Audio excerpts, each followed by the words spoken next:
Hypocrisy. Hey, what's up, guys? Welcome to Law-Splaining the Interwebs. I'm your host, Nick Rekieta of Rekieta Law, a small law firm in central Minnesota. How are we doing tonight, guys? I hope you are well. I will take no comment or criticism on my hair. I am tired, okay? I'm tired. I'm lazy. And it has been a day. It has been a day. I have so much stolen valor going on, and I'm not even the one stealing it. The people are just stealing it for me and giving it to me, and I don't want it. I'm getting in all this trouble. Everybody's yelling at me like I did any of this stuff. I didn't do shit. I didn't do shit. And I'm out here catching heat and strays and everything. Oh my God. This is ridiculous. It is ridiculous. I can't stop yelling. I can't stop yelling, just like I can't stop brutally breaking up relationships without even trying. Here I am, sitting in my house. These people are like, oh yeah, well, I found the love of my life, but my God, what if Nick Rekieta likes him? What? Why is this? Why is this happening? What is going on? Don't worry about me. I'm not stealing your woman or man yet. We'll see what happens come October. And October will come. Oh my God. So anyway, that's been what I've been dealing with. I'm just literally like I'm running around in town trying to take care of stuff, make sure kids get to their summer activities, it's a much lighter driving schedule. Releasing some Johnny Depp videos. I know some of you guys have some of you guys have seen some of those. Look, I have this. I think at the time I had a couple people clipping Johnny Depp and Amber Heard content, but I felt like if I was releasing it constantly, it was going to flood everything. And then I never got around to actually releasing it. So I have this giant backlog. I don't know how giant it is. I have several videos that they're already done. All I have to do is I make a thumbnail, maybe adjust the description a little bit, add some tags, and then I can release them. And so I'm just trying to release one or two a day. So that, you know, people have an opportunity to enjoy some old moments. And to people who are curious about it, yeah, it is absolutely a grift. It's great. Johnny Depp content still does really well consistently, month over month, 4 years later. I think she also claimed I swatted her too. What the fuck? I don't know. There's so much shit out there. Go away. I was watching Mersh, who's now watching Ralph. We're not going to talk about it. We are not going to talk about it. We might talk about it a little bit. We might get into it. I don't know. What am I supposed to do? What am I supposed to do about this? I am being accused of all sorts of impropriety. And for once in my freaking life, I didn't do any of it.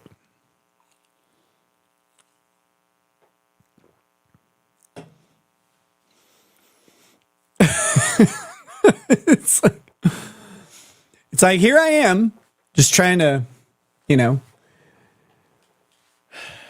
I check in on a couple people who are friends of mine when they're going through some pretty like public beatings. And like, it's a big public drama around them. And I'm like, hey, just like checking in. How you doing? It's like, you're trying to have sex. It's like, whoa, I'm not. Hold on. Calm down. My God. So anyway, that's been, it's kind of like primary on my mind because like, you know, there's some very serious accusation. What just happened? Anyway, there's some very serious accusations out there, and I'm just kidding. Like, none of it's actually serious. It's retarded. It's silly. It's based in deeply rooted insecurities of internet men. Not an ounce of testosterone in sight. If you are losing your girl to a fear of Nick Rekieta from afar, my God.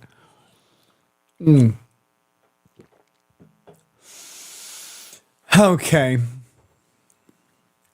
I don't know that we're going to get too much into that. It's just silly. It's a bunch of nonsense from people who are perpetually in pro wrestling mode. They wonder why their lives are absolute disasters. So I'm being asked what happened at my hearing, and I'm realizing something. I think I haven't streamed since my hearing, right? Is that true? I know I went on the Glarer show and I went on Hughesy's show, but I don't think I've streamed here since then. I think the last time that I streamed was Thursday. So I see people in the chat asking me about what happened. Here we go. I gotta pin this. I gotta pin this link from Peachy. Or well, I'll just pin my own.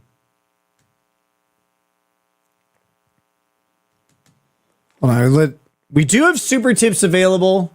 We were out of stock on them for a little bit, but they're there. They're fully available. supertip.gg/RL will get you access to the menu of voices. And we have a litany of voices. We have a bunch of them. You can choose from different sort of universes or whatever on YouTube, different court cases. Kind of add some more.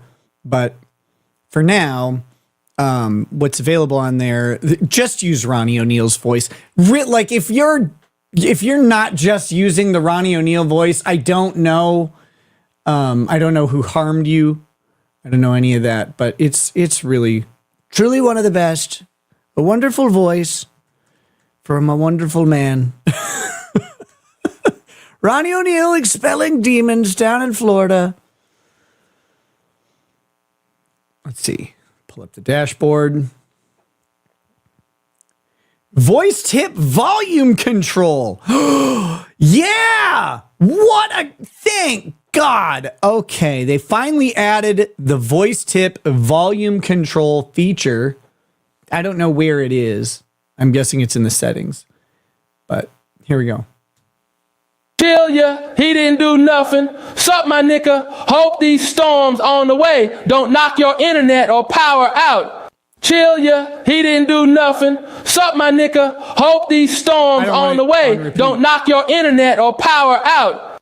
Sorry, I don't know how it repeated. I've never seen that before. But yeah, well, I think we're going to be okay through the storms. I think we're going to be okay. So, where to begin? Let's begin at the important part. We have some stuff that's come in. Angel the Aussie with a member chat, 42 months of membership. Very long, very impressive. Says, thank fuck you and your family are whole and safe after the accident, rackets, and that it wasn't in the Stang. If I was in the Mustang, I probably could have avoided the accident. This fucking thing pulled out right in front of us. There was no time. It was impossible to get anywhere. It took up the whole fucking road. It's a mess. But working on getting everybody's alive and breathing and all that stuff, which is good. Working on getting everything squared away with insurance and everything that needs to be done afterwards. And then we'll see. Looks like I'll get to go shopping for a new vehicle at some point. But yeah, we are very, very thankful. So our van, it was a 12-passenger van, a Nissan MPV, which is like an NV 3500. It's a big fucking thing with a V8 in it. And those just don't stop very fast. It's a big vehicle. And so my Mustang's braking distance is 1/2 of what that one's braking distance is. So, you're in a different vehicle, things could maybe go different. But I mean, it would have been touchy even in that car, honestly, because there's just no time to really do anything about it at all. But like I said, we'll that'll get resolved at some point. And we're just thankful that everybody is, awake and walking and breathing, all that shit. Okay, so I'm trying to... I'm getting my chat windows set up here so I can see everything. Stop it! Stupid fucking thing. Why? Why would you do that? Why would that be what you choose to do? Stupid computer. All right, Angel the Aussie gifted 5 memberships, and man, we are big fans of members around here. So feel free to join up or force other people into our lovely little cult at any point with gifted memberships. And if you are looking to get a gifted membership, make sure you are set up to receive them. That also works on Rumble. It also works on Rumble. I'm trying to get all my chat windows pulled up. Someone says, nosy question, why such a big van? Well, we have 5 children and 2 adults. And, we bought that van in 2017.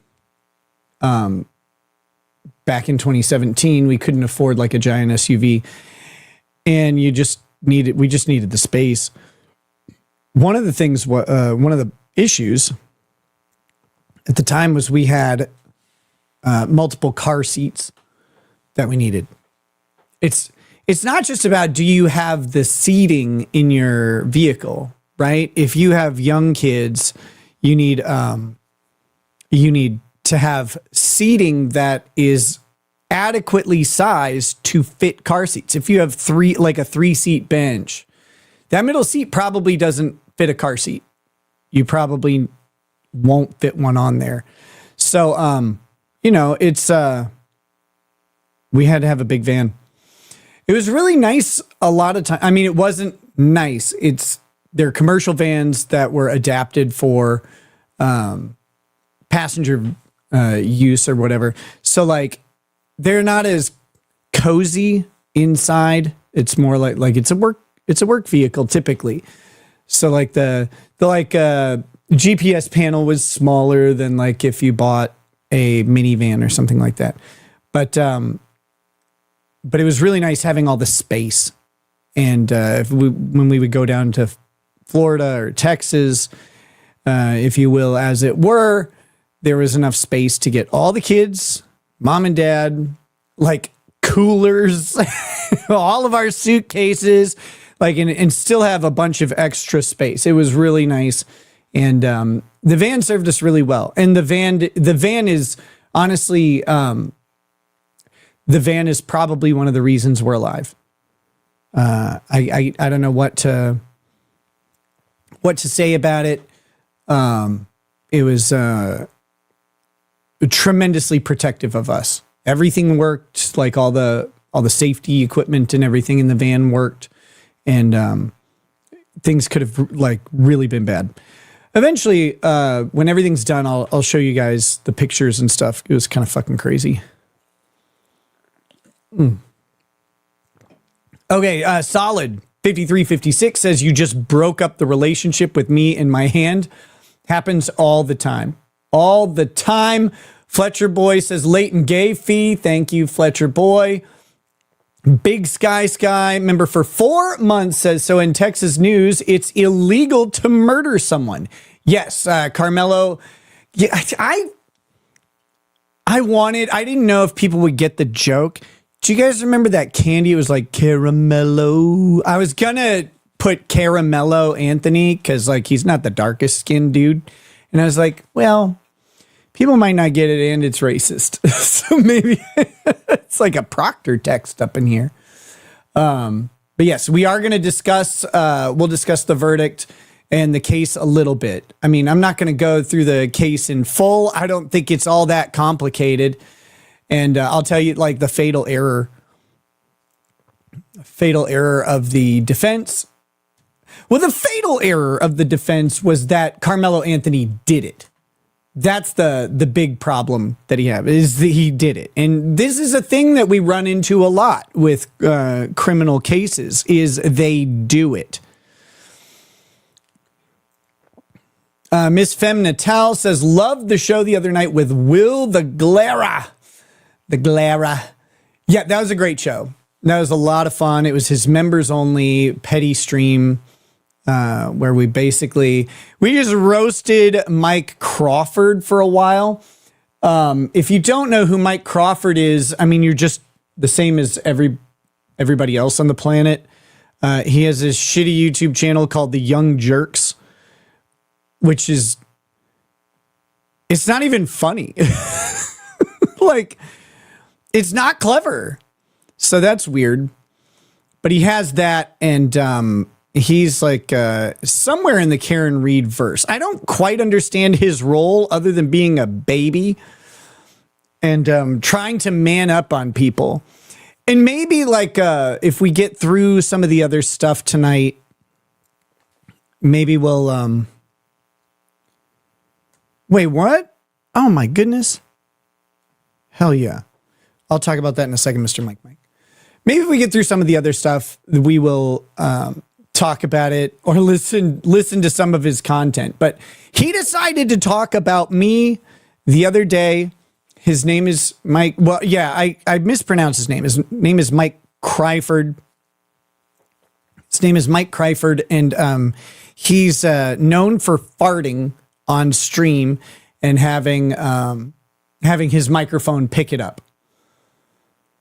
So, I mean, I guess if that's what you want to do, then more power to you.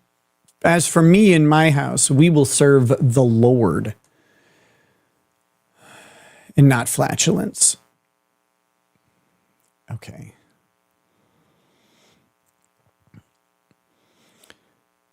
I'm lying? No way. Oh, no.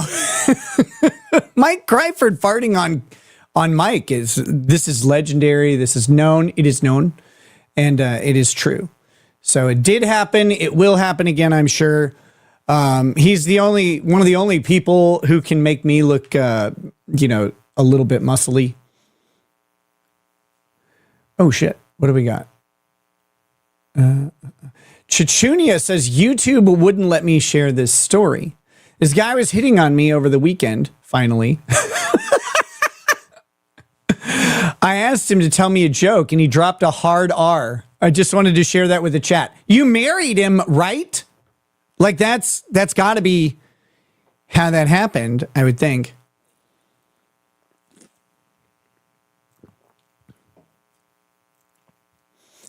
The chairman Lamau, I've watched hundreds, if not thousands of hours of Nick. I've never heard him fart. I have. I've heard me fart. That's happened.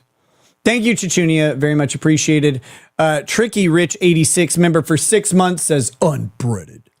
Unbreaded.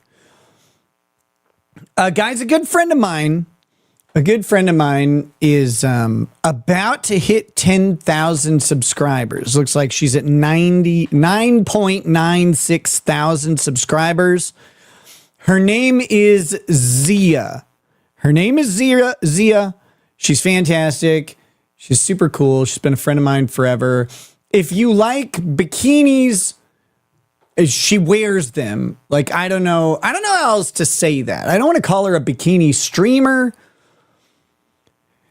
because sometimes she also wears like a bunch of chocolate sauce and fruit and strawberries and all sorts of things.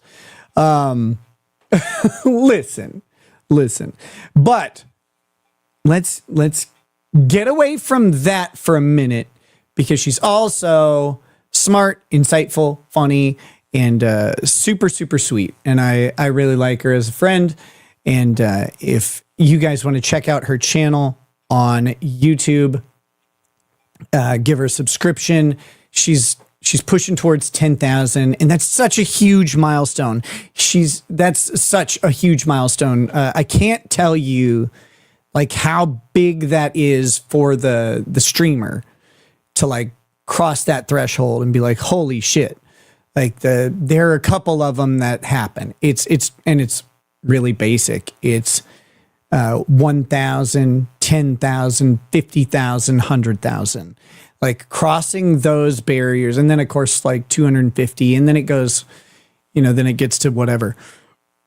But crossing those barriers, it's such a positive reinforcement thing. You gave him your Instagram?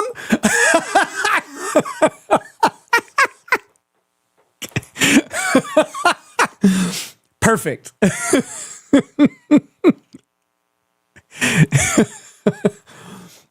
At least he'd protect you from Karmelo Anthony. Holy shit. But anyway, Zia's fantastic. And if you want to check her out, look, and if you like her content, great. It's not for everybody.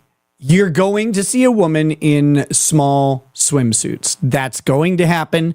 And sometimes she's going to cover herself in chocolate, which I think is racist. There, I said it. I'm calling her out now. She also does cat-cow yoga moves at certain... Look, you just got to learn... You got to learn the channel yourself. But if you're not into... seeing a shapely woman in bikinis, don't go. Like, don't go and be like, I can't believe this happened. I can't believe this happened to me. But seriously, like looking past the physical part of her show, she is very, she's funny, she's insightful, and she has some pretty interesting show formats out there as well. She does good stuff. All right, let's see what's next. What the hell is going on in Texas? Apparently, if a nigga stabs a whitey at a school event, it's now murder. Hell, the nigga told that whitey, touch me and see what happens. Shit's whack. Micropene. Take your swing. Haven King says, what about Camelot in bikinis? Yeah, it's a toss-up. It's a toss-up on who has bigger tits, Zia or Camelot. I'm really, really not sure. Mr. Mike says, right on, brother. I know Zia appreciates the plug. We don't have to get personal here. Calm down. Calm down, Mr. Mike. But yeah, Zia and Camelot are some of my very, very good friends online. And if you go back into the backlog and you watch some of the Friday shows, you can see her and him on here. And we have a good time. We always have a good time. Give her your Instagram. Kelsey, you want me to give Zia your Instagram? Are you a dirty sniz licker? You like sniz. I don't have to listen to you. Josh Pacole, member for 2 months. What happened with your hearing? Okay. Let me do this a little bit. I am under a gag order on the hearing. All of the parties are under a gag order.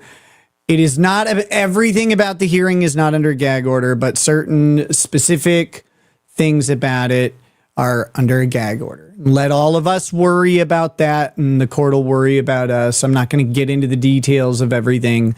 It doesn't really matter, but I can't say too much other than procedurally where we're at. Procedurally, we are done with the collection of evidence. Both sides have rested, and now there is an 11 fucking week briefing schedule to close this out. Somebody put a bullet in me. August 21st, we will finish briefing this restraining order, and then the judge has 30 days to rule after that. It's unreal. I can't express to you enough. Here's how restraining order hearings go. They're an hour long. That's it. And the judge rules right there. That's all that needs to happen.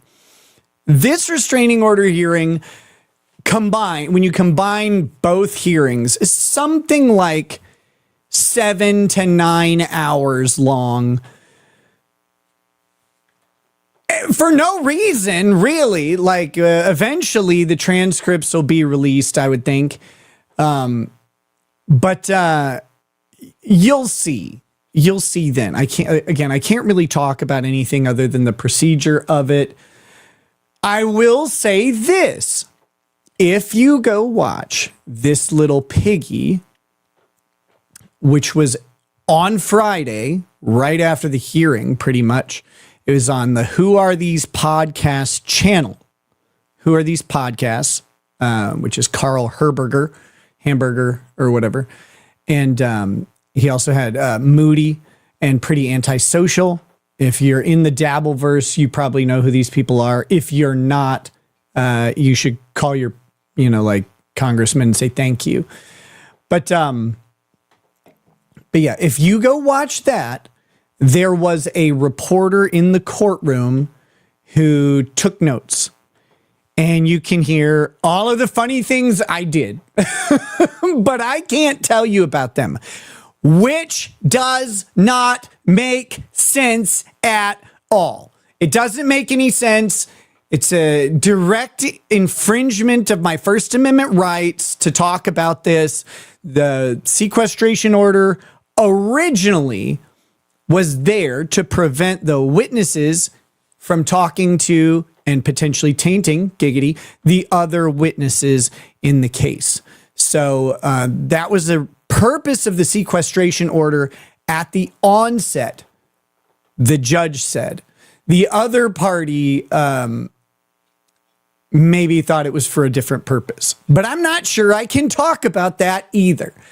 Needless to say, I have announced this, and this is okay for me to announce this. This didn't happen in court at all. I am charging my lawyer to reach out to the other parties, which would be Patrick Melton and Aaron Imholt, and ask them to agree with my very brilliant idea to lift the sequestration order so it can be talked about. Since there is no more collection of evidence, there is no more compelling government interest that outweighs the interest of the public to have access to what happened and the interest of the parties in their own First Amendment rights. So I think the sequestration order should be lifted, but until it is, I can't really talk about it.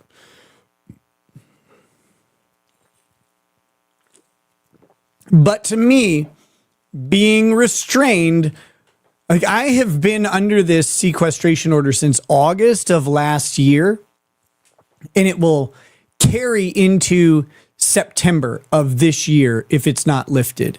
It'll be over a year that I will have had my First Amendment right to speak about my own experiences prior restrained in gross violation. Like, we didn't challenge the order before because we wanted the judge to give us a fair shot. If you start challenging everything the judge does, you can piss him off. I would never piss off a judge.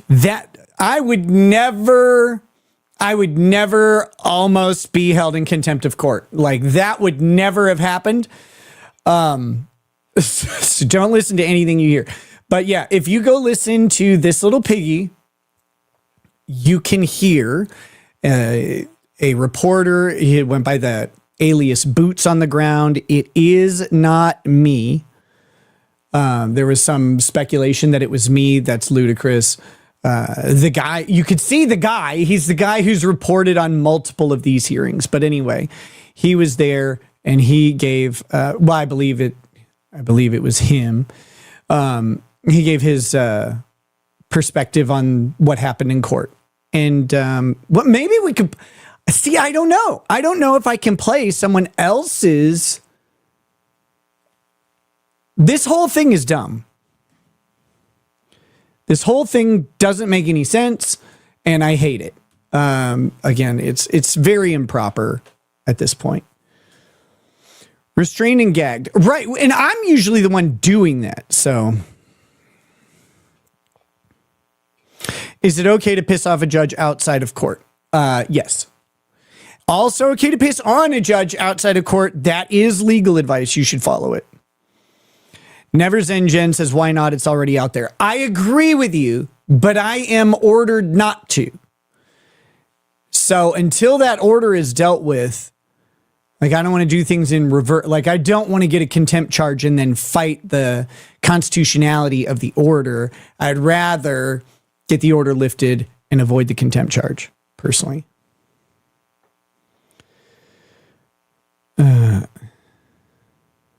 Why can't you play Meme Copium? He read it. First of all, I wouldn't play Meme Copium because he's a giant faggot and a loser. And if you want to see why, just organize his streams by popular. You have to go 14 down before you find a different subject than me. I'm the only interesting thing the guy can talk about. But that being said, in theory, can you walk in the court dressed in a clown costume? I mean, kind of. But that being said, I don't know. I can't play anybody's thing of it. If you want to go to that channel, like I don't care. But I wouldn't play it here anyway. But they did talk about it on This Little Piggy. You can go listen to them.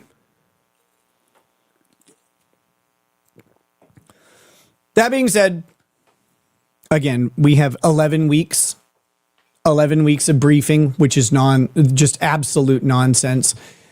If there's briefing for something like this, it should be 14 days. What are we doing? But it's 11 weeks instead. And then up to 30 days after that. Who knows? All right. So that's what happened with my hearing. What do we got here? Get a front end loader, nigga. Get them kids up in the scoop. One can play the banjo, one the jaw harp. Paint curse chick shop and micropene on the side. You win the next crash. That's true. That's true. That thing was sturdy. Mike Crawford has a micropene. Damn. So we do have Mike Crawford having a micropene. That's, you know, I don't doubt it. I don't doubt it at all. Josh Pecole. Wait, I just read that one. Treasure Island says, look, I'm too lazy to find it, but I'm unpaid. Pin the super tips link already. Also, hi. Hey, what's up? Nice to see you, Treasure, as always. DX Mania 95 gifting 10 memberships. Oh my goodness. Thank you so much, DX Mania. And thank you to Angel for gifting those memberships earlier. Guys, if you got a gifted membership, make sure you say thanks. Sean Connolly says, I just realized who you remind me of, Ringo Starr. I've been getting that a lot lately, which is my punishment. I'm not a fan of the Beatles. I never, ever have been. And now people are like, oh, look, it's Ringo Starr. And I'm like, this is for all those years of me saying I don't like him. K-Bean1 says, sudden passion, skipping school, murder. Jim tells you, member for 43 months. Oh my God, that's one longer than Angel. Holy shit. What's up, my Nika? You better show up for my birthday stream this year. Lol. Well, I'm going to try. I don't know. I don't remember when that is. Say hello to DC. A member for 3 months says, don't forget to escape Top Chat Purgatory. And that is correct. Top Chat is your enemy. It is your enemy. Make sure you have switched to live chat. Okay, we've now got enough people here, I think, to talk about Karmelo Anthony. And hold on, let me pull it up.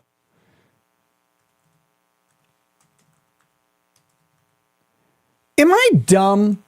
Don't answer that. Karmelo Anthony, wasn't there a basketball player with a really similar name? And I know I'm not even being racist. You stop saying yes to me being dumb. Damn it.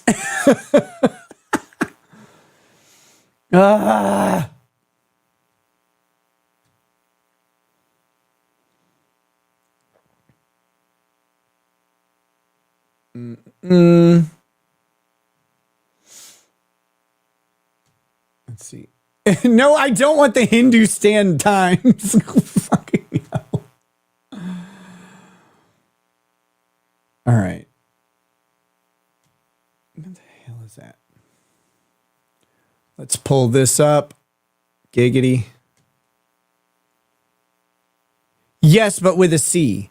His name was Karmelo Anthony, right? Anthony Karmelo. They did pull the old switcheroo. You think that was on purpose? It was long enough ago that I'm fully convinced that that like the parents of Karmelo Anthony misspelled it and used a comma, but the doctor didn't believe that they knew what a comma was, so they switched it.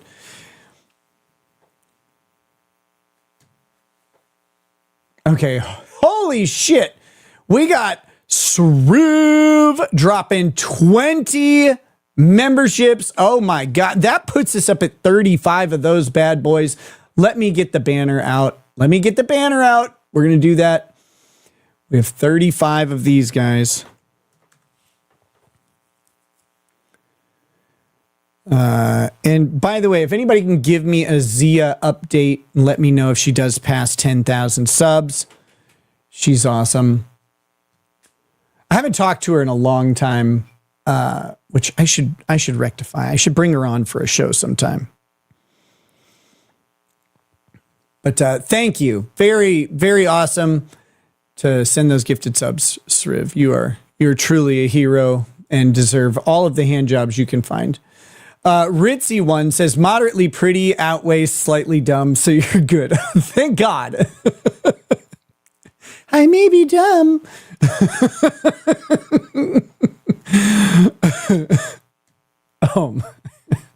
All right, here we go. We've got Karmelo Anthony. Coke messes with your memory. Whoo, buddy. Sort of. Not in the way you think. If you think the Coke messed with my memory, the Molly and liquor combination is way fucking worse. Trust me. Trust me. It's Molly and liquor combined. It blacks you out harder than a Detroit suburb. All right. Karmelo Anthony has been sentenced to 35 years after murder conviction in Texas high school stabbing by Suzanne Gamboa, Maria Guerrero, NBC Dallas Fort Worth, and Dennis Romero. How do they need all these people to write this article? Why is it so difficult for them?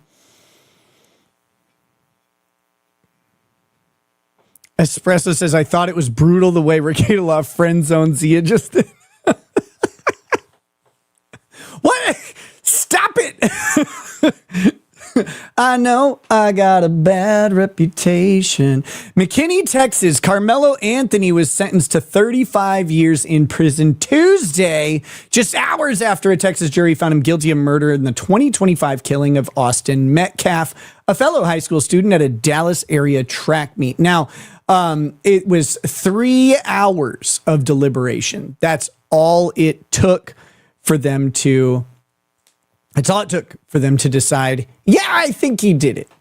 I think he did it. The verdict reached in less than 3 hours and read by Texas District Court Judge John Roach Jr.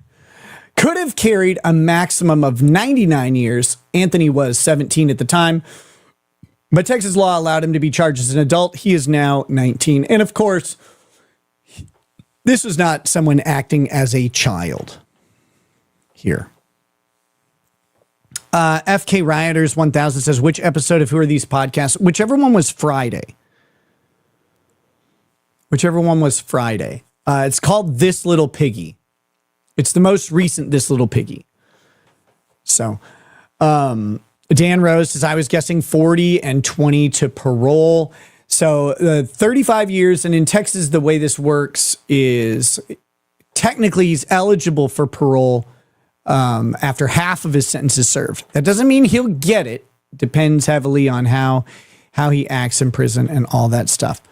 But yeah, half of the sentence is when he becomes eligible for parole. Membrane says, why is Nick acting dumb? You gotta clarify that. You gotta clarify that. Shuli Madoff says, you have a great Coke nose. Where is that? That's not actually Shuli. That's not the Shuli Network, Shuli, I don't think. Because it would have said it with a Jewish accent. I do have a great Coke nose. Thank you. Edith Medic, member for 11 months. I love that name every time. Every time. It says, Nick Ricotta, a.k.a. Freddy Krueger of the Sector, Dabbleverse, and Toe John's Dead. He grooms women. He grooms women. Calm down, you old fag. Oh, my God. Okay, I was going to leave it alone, but fuck it. If you are Ringo, does that make Legal Bite the Yoko Ono of LawTube? Micro. Oh, the worst. Ew. No. Bad. If I knew what a newspaper was, I would roll it up and hit you with it. Proctor, you ain't my nigga. You best watch your balloon not in my hood, micro-peen boy. Damn right. Damn right. Okay, back to this thing. That's what she said. Okay, during the subsequent sentencing phase Tuesday evening, the jury rejected defense arguments that Anthony's attack was carried out under sudden passion, which could have reduced his time. You can't run a self-defense case and then be like, well, it was just sudden passion. That's not how self-defense works. Team F Squid says Karmelo looks like he's going to be everyone's small spoon in prison. Ooh, man, you do not want, like, I'm not saying this because I'm not like that, but you do not want to be going in there looking sweet like a little teenager going into prison. My God, what a nightmare that's got to be. So the sudden passion, which could have reduced his time.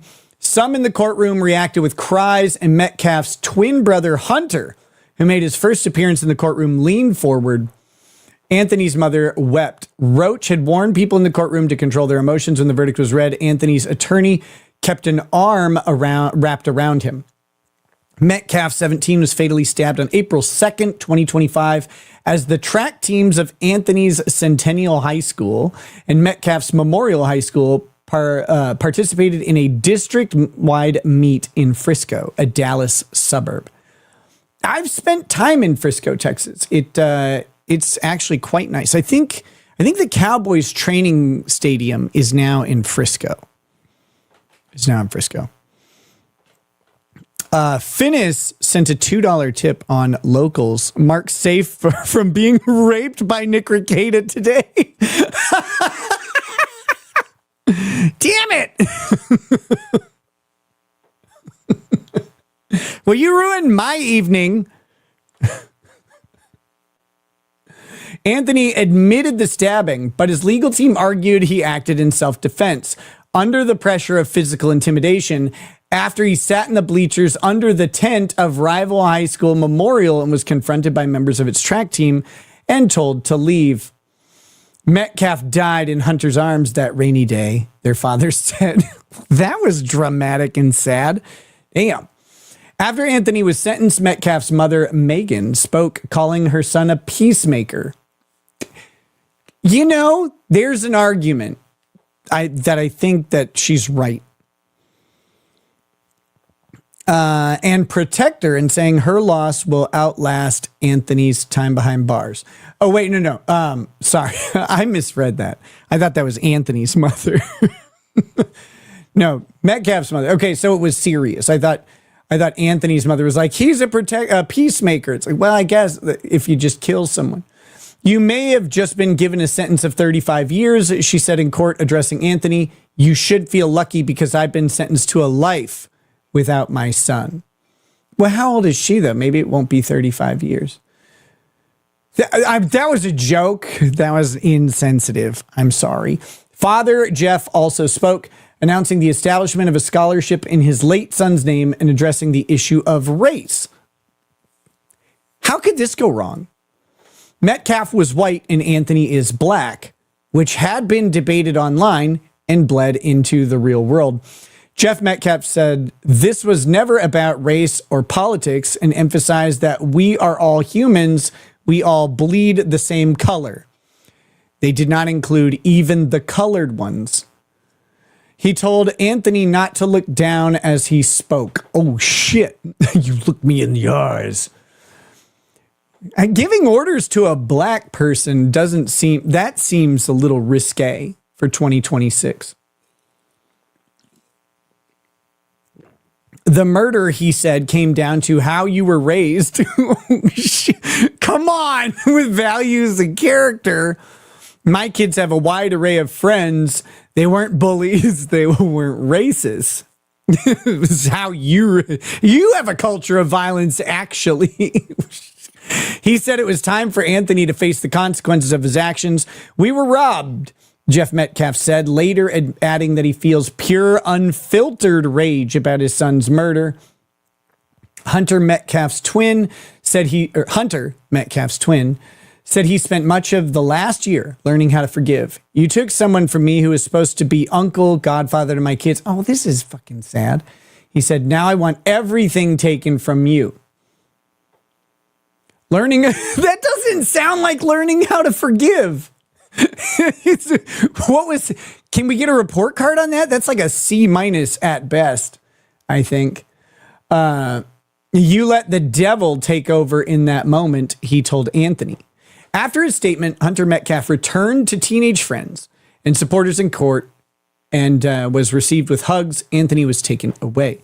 The defense have called only Anthony's mother to speak on his behalf before sentencing. She gave a tearful statement asking the jury to please have mercy on my son. She said he is her oldest and is very sorry for what he did. Anthony wept during her testimony. Like Jesus. Jurors were instructed to consider whether Anthony acted under the influence of sudden passion, which reduces the maximum penalty. Defense attorney Mike Howard told jurors that the law recognizes that decisions made in the heat of the moment. It was in the heat of the moment. Shoving that knife into that boy. Heat of the moment. Are different than decisions that come after reflection. But prosecutor Dewey Mitchell, do you guys remember that song, Heat of the Moment by Asia? What a great song. Prosecutor Dewey Mitchell tried to sway jurors to impose a harsher sentence, saying, whether you like it or not, mercy to the guilty is cruelty to the innocent. In closing arguments earlier, the guy, ADHD, sorry. The guy who wrote a book about lol cows just so he could write a chapter on me, has done a full-on psychological analysis of me and my oppositional defiant disorder. So we might be watching, if we don't watch that tonight, that sounds like members only bait. That sounds like members only bait. And I definitely want to find out if I have oppositional defiant disorder. I want to know.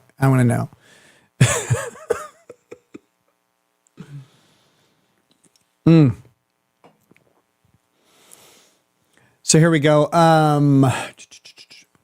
In closing arguments earlier, Howard told jurors that prosecutors failed to prove his client did anything but defend himself. After Metcalf and others became enraged that Anthony was in their high school. Why was he in there? KG says, stop with the fucking jokes, man. Shit ain't funny. I'm out. You must be new here. Adios. Sorry. Some people do things differently than you, including me. Why was he in that tent?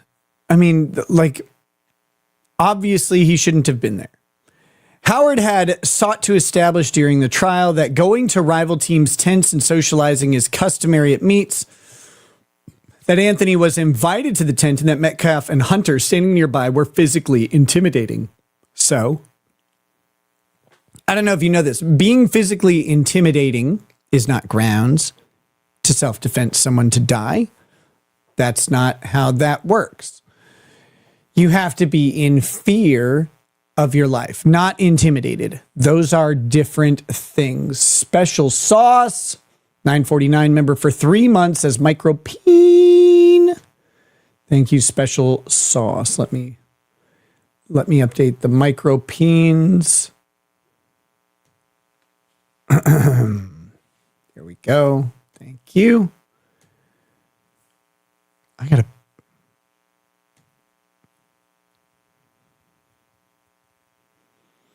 There we go. So, is it reasonable to worry these kids might jump in, that Hunter might pop in to defend his brother, because the split second of chaos is you can't know what's about to happen, he said. Well, but who started the fight? Prosecuting attorney Bill Wiersky rebutted that depiction of events, saying it was Anthony who threatened Metcalf when he warned, "Touch me and find out," quoting a trial witness. The stabbing is murder, murder, murder, Wiersky said. Wiersky maintained that the encounter was one-on-one and that others under the tent had not turned on him. Videos shown during the trial supported that argument, he said. He said that while some say the events were a tragedy for everyone involved, it's not a tragedy for Anthony. I mean, it is now, I think. It's the decisions he made that he has to come to terms with, Wiersky said. During the trial, several witnesses, many of them friends or teammates of Metcalf, said Metcalf at one point pushed Anthony to get him to move. There was some disagreement among them over how hard the push was, but several maintain Anthony bore primary responsibility, including a former friend of Anthony's who invited him to the tent and was close to Metcalf. Look, again, it's self-defense. Self-defense is really important. or how self-defense is really important, is real. But what I meant to say was that there are really important concepts that are integral to a self-defense analysis. The force continuum, the appropriate amount of force. You are not allowed to respond to a small amount of violence with deadly force. You are allowed to respond to deadly force with deadly force. That's what you're allowed to do. But a small amount of violence, a push under normal circumstances outside of some sort of complicating factor, whatever, just a push between two roughly equally sized people is not justification to pull out a knife and stab someone. They should teach this in chemistry class. It's not enough force to justify ramming a sharp object into someone and killing them. You have to respond with a consummate level of force that is reasonable. So the way it works in deadly force is imminent death or serious bodily injury. Serious bodily injury is described as anything that can be considered a permanent injury or a life-threatening injury or something like a bone break. So a permanent injury would be, again, a broken bone, shattered joint, something like that. Those types of things are serious bodily harm, severe head trauma, hitting someone's head on the ground, hitting someone's head with an object like a bat or a club or a crowbar, any of those things. Things that put people in danger like that might not kill them, but might also kill them. That's when you have serious bodily harm. And you have to have a reasonable, objective fear, and you have to have a subjective fear of those things at the time the deadly force is used, and you have to not be the one who provoked the encounter in the first place. So you got a whole bunch of stuff going on. But long story short, if Metcalf shoves this guy, he cannot pull out a knife and stab him outside of some very weird additional circumstances that aren't present here and not worth discussing. So, oh shit, what have we got? Can I please move this? Thank you.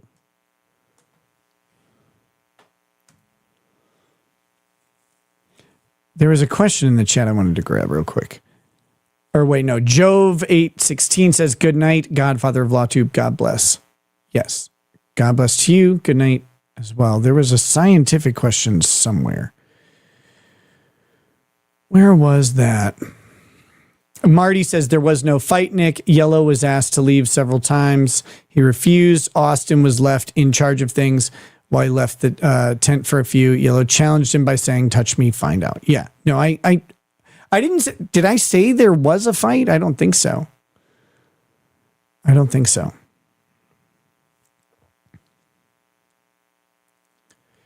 Robert Barnes, Esquire, disagrees with the verdict.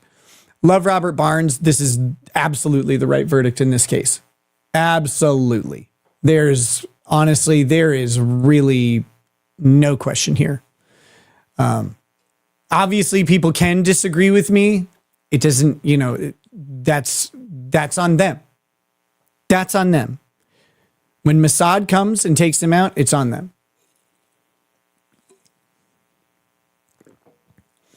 Some of the key witnesses were under 18, and Roach issued an order preventing publishing their names. A school resource officer testified that after the stabbing, Anthony said he'd warned Metcalf not to touch him, but he also said Anthony said he had committed the stabbing and asked whether Metcalf was going to be okay. Metcalf was the MVP of his football team, had a 4.0 GPA. His father, Jeff Metcalf, said he was loved by many. He was a leader, the elder Metcalf said. Anthony had a 3.7 GPA going into the last weeks of school year in 2025. NBC Dallas Fort Worth reported he posted $250,000 bond and was placed under house arrest. He was permitted to graduate under an agreement between advocates and the Frisco Independent School District, according to the station. The case's racial components were debated online. A couple of weeks after Metcalf's death, a participant in the January 6th attack on the U.S. Capitol, pardoned by President Donald Trump, led a small protest at the stadium as leader of the group Protect White America. It drew counter protesters and was denounced by Metcalf's father. Last week, the Next Generation Action Network, a civil rights organization, that advocated in favor of Anthony, denounced the racial composition of the jury, noting that not one juror is black. You are not entitled to a racially relatable jury. That is not a right. All you are entitled to, by the way, is a jury untainted by pre-existing overt bias. You are not entitled to a jury of your peers. People think you're entitled to a jury of your peers. A jury of your peers is from the English law, the English common law, and that's because nobles were judged by a jury of nobles and commoners were judged by a jury of commoners. They have a class system that was not really permeable. So they didn't have those jurors would have been pre-existingly biased against members of the other class, potentially. So a jury of your peers came from that classist system. We don't have that in the United States. So what you get are people who are untainted by a pre-existing bias or pre-existing opinion about the parties, the crime, et cetera, et cetera, et cetera. And that's done through a voir dire process that goes back and forth. We don't need to get into it, but people often believe they're entitled to more. Well, this doesn't look, jury of my peers, right? A Time to Kill, Samuel L. Jackson looks at a bunch of white folk and says, jury of my peers, and he happens to be an African-American gentleman. So that does not matter. It is 2026. Get over it. Get over it. Prosecutors had downplayed race as an issue. After sentencing, Collin County District Attorney Greg Willis spoke outside the courthouse. He praised prosecutors and the jury for delivering accountability and commended the teenagers who testified and did the right thing. Willis also thanked the broader Collin County community. I asked our community to ignore all the noise and instead be level-headed and patient as the process worked, he said, and today the process delivered accountability. So there we go. That is the Karmelo Anthony story. Now, let me add, I said earlier, the fatal flaw is that he did it. I don't just mean he stabbed Metcalf. I mean, he did the murder. He did the murder part of it, not just the stabby part of it. So that's the first problem. But in the defense, we have an issue that happened. The defense raised the idea that maybe Metcalf ran into the knife, that it was Metcalf's fault, and that he may have run into the knife. Okay. That's cute and all. That is not self-defense. Self-defense is an intentional act. Self-defense is a considered act. I mean, it happens very quickly, but it's a considered act. You do not get to raise a self-defense argument on the basis that it was an accident or a mistake. Can't accidentally defend yourself. You can't. That's not how it works. In self-defense, you take an affirmative step to end a threat. Anything short of that is something other than self-defense. You cannot win a self-defense case if you say, well, maybe it was a mistake. Self-defense is not a mistake. Self-defense is an exercise of your justifiable right to defend your own life. Any attorney who makes the argument that it might have been an accident, we don't even know, it might have been a mistake, that attorney has condemned their client. You cannot make that claim. Can't do it. So that is not going to be That's not going to get you out of a murder ever. So you can take that to the bank and then to prison. But again, ultimately, the problem is he went to a place he shouldn't have been. He engaged in a provoking act by being in the place that he shouldn't have been. He made a threat. He made a promise. If you touch me, I don't even remember what he said. It was like, touch me and I'll sue, right? Like that whole thing. Take your swing. That's provocation. That is inviting violence for the purpose of self-defensing someone. That is called murder. I dare you to do this to me so I can kill you is a plan to kill someone. Do not say that. Do not have that plan, and do not try to defend yourself from a murder charge with that line. You will lose. It is the specific premeditation that is a critical component of first-degree murder. Do this so I can kill you. Yeah, no, that's not self-defense. You're not in fear. You're inviting violence onto yourself for the purpose of committing violence on someone else. You're trying to set up the justification, and that's not how it works. I was outnumbered by bullies in 10th grade. I was 4'8" inches tall, and they were all over 5 feet 10 inches tall. And I beat these three with a bat and was kicked out of school to never return. But you lived through it, so I think that's important. Pendar7 says micro EQ peen. I did play a bard, so that's true. Shelly C 8173 says the 3 black jurors were dismissed because they were teachers and thus bias could come into play. Of course. Jenny LJ gifting 5 Ricada Law memberships. Awesome. Thank you, Jenny LJ. That puts us up at 40 members so far today here on YouTube. We have I think the 1 Rumble member is actually a mistake. I don't believe we've gotten a new Rumble member today. If anybody wants to change that, they are welcome to do so, but I don't believe that has happened. We do have 4 micropeens, which I'm very proud of.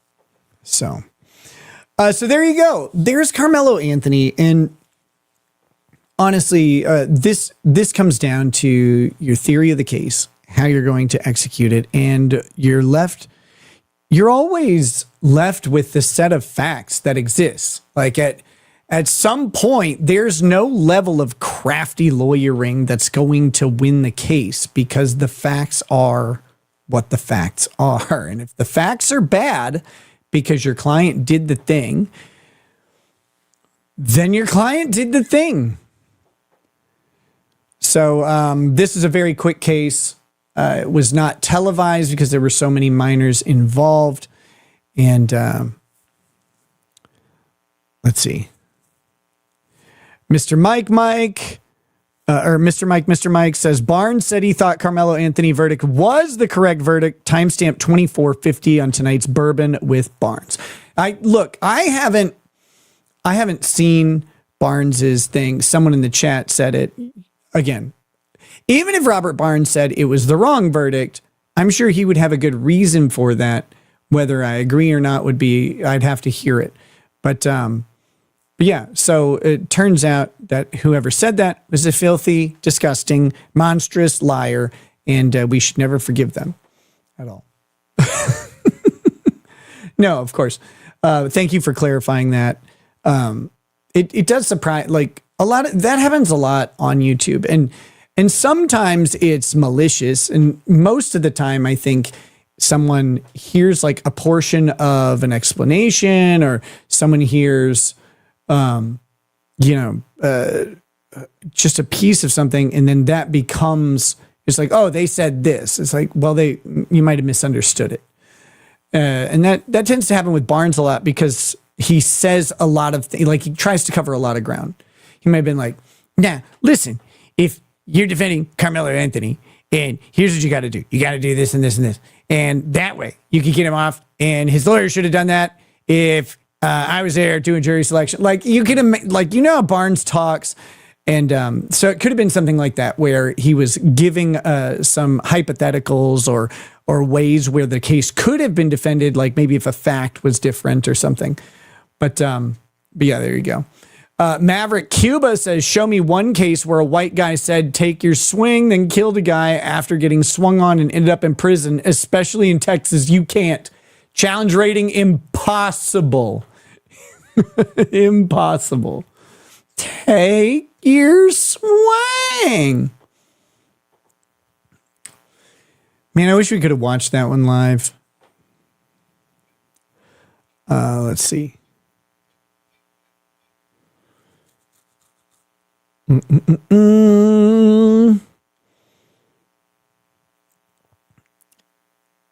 So there you go. Okay. We gotta hold on. We're gonna do something very important here. We're gonna check in on our girl Zia and see how she is doing.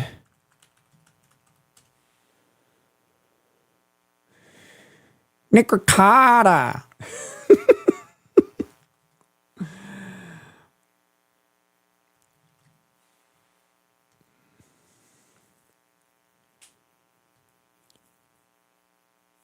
And was she done? Oh, she's at 9.99 thousand. She finished streaming her Zia Next Tuesday show. Guys, can we get her to 10,000, please? I'm putting the channel in the chat. I'm gonna do it. Please do that. We gotta get her to 10K. Come on, you guys can do it. If you've got a YouTube account, go check it out. Watch a live stream. Hide your wives, hide your kids. Watch a Zia live stream. And you'll probably be charmed by her. But let's get her up to 10K, man. She's so freaking close. I know we can do it. And imagine she'll wake up. She did. There, you did it. You already did it. You guys are amazing. Now, I'll take all of the credit for that. Zia, you're welcome. Dragging your career along.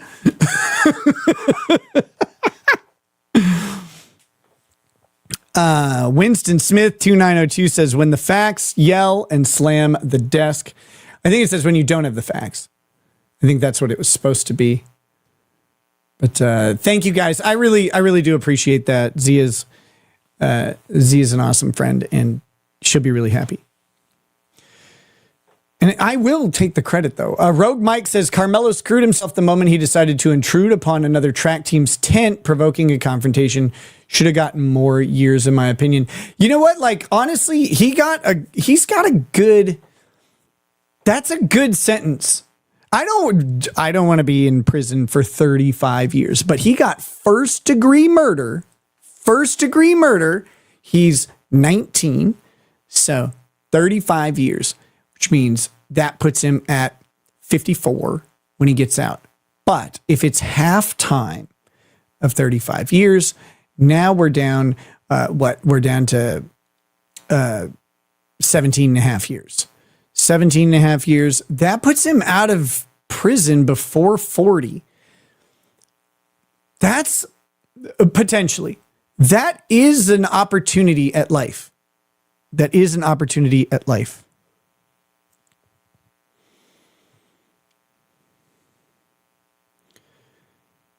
Teleco Friedman says, all these YouTube ads keep interrupting you, so I'm missing chunks of what you said. Is there a button for ads?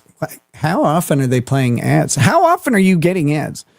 Mephisto says, Nick, where is this energy when I need my 10K subs? Do I need a boob job? Just kidding.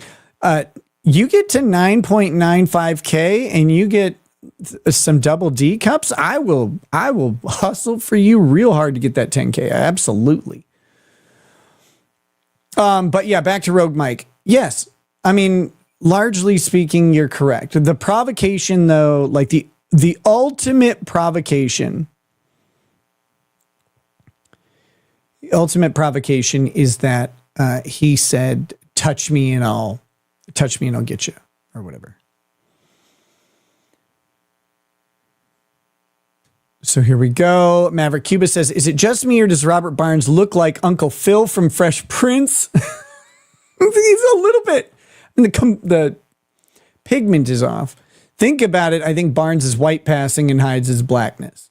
You know, that could be true. That could be true. Isn't that guy died? Pendar says, my double Ds have dropped a bit. They're just moving south. They're just trying to retire. Leave them alone.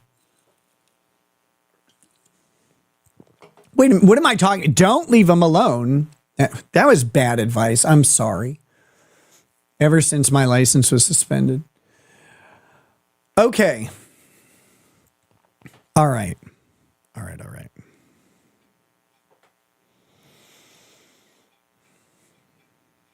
Let's, we got to do,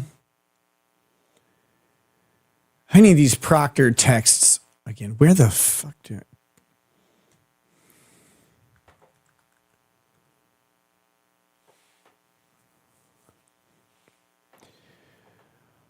Oh man, so it was in a complaint, right? I'm trying to figure out if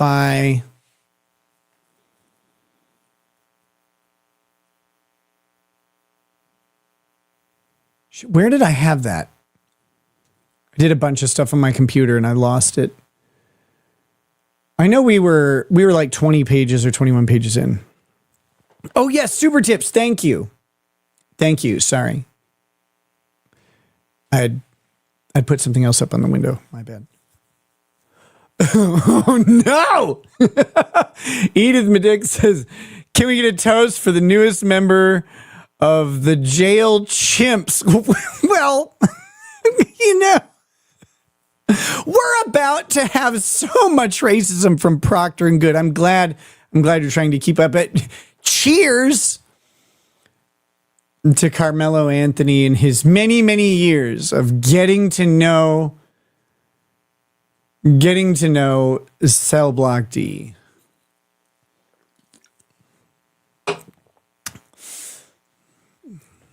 May he not be stabbed for his own sake. TMF Squid says the real flaw in Carmelo's actions was that he didn't convert to Islam and move to the UK. You can stab away under those circumstances. All right. Karen Reed sues MPD and CPD.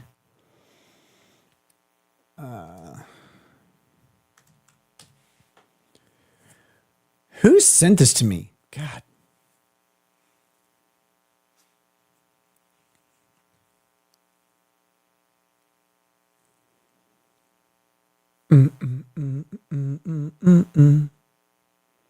Okay, I've got it here.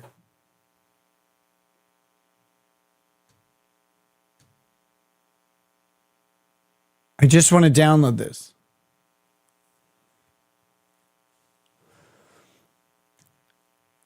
Kimberly Campbell, member for 21 months. Men will have a great time with Karmelo. And then say hello to DC says, would you ever cover the old Nexium case? I'm curious why prosecutors use racketeering against Keith Raniere despite the sex trafficking allegations. Are law and cult crossover cases of interest? Okay. Let me briefly address what you're asking. Why didn't they go after the sex trafficking? The reason is because they used exploitation, intimidation, and threats to obtain consent. And that complicates the sex trafficking charges. Rather than doing that, they went with racketeering. And I mean, he's away for like 1,500 years or something, which is good in case the sex magic worked. But no, it's that's the long and short of this. That's the long and short of this. Now, I have heard, because you guys may not know this, but I have spoken to members of NXIVM, who were one step away from Keith, and they have told me quite a bit about it. So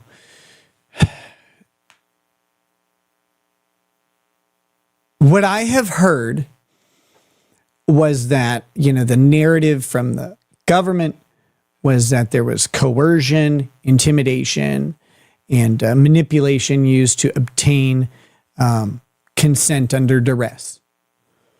That was the narrative from the government. What I have heard from true believer will say is that the consent was actually freely given, and that the threat came from the government, that they used coercion and manipulation to get the women who had freely given consent to get them to say they did not give consent, or to the consequence of not going along with that would be to threaten them with the same type of punishment that Allison Mack received, that they would be charged as co-conspirators and that they could face, very, very long prison sentences themselves. And so once that happened, they turned on Keith Raniere, obviously, to preserve themselves. That's what this very high-level member of NXIVM told me. We're talking Keith Raniere, Allison Mack. This person is at the same level. So we're talking about some pretty, you can take that however you want. You can believe it, disbelieve it. It's not up to me. I don't care. I'm not invested in what you believe about it or not. To me, that doesn't surprise me at all if it's true. Federal government is known to do that type of thing in prosecution, so that wouldn't surprise me at all. However, this person was very much pro Keith Raniere, and this, that story was troubling.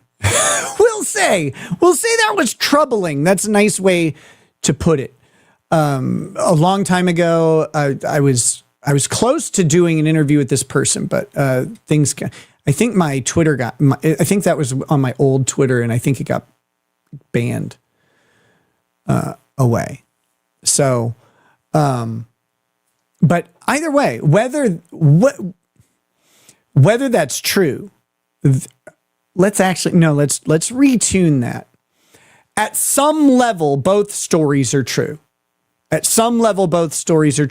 think we need to acknowledge that that's how most of the world works.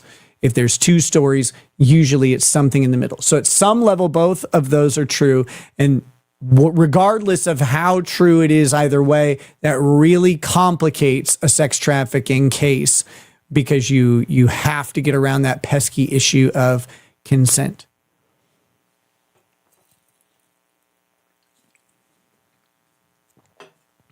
So there you go. Hey, what's up? Hola, Rita. Bienvenidos. Buenas noches. The asterisk says, Asia, just as long as it's John Wetton singing the original and not John Payne singing. Payne sings like a washed up hair metal frontman. I couldn't tell you. I didn't know there were two singers. Thank you for the Asia trivia. Karmelo is one lucky Django. Most of them, the teens and youths that is, they just don't know what they want to do with the rest of their life this early. If I had a son, I didn't try to kill. Ha! Hey. What? Ha! Hey. Oh my gosh. So let's see. Where are we? Okay, gotta get this Karen Reed document.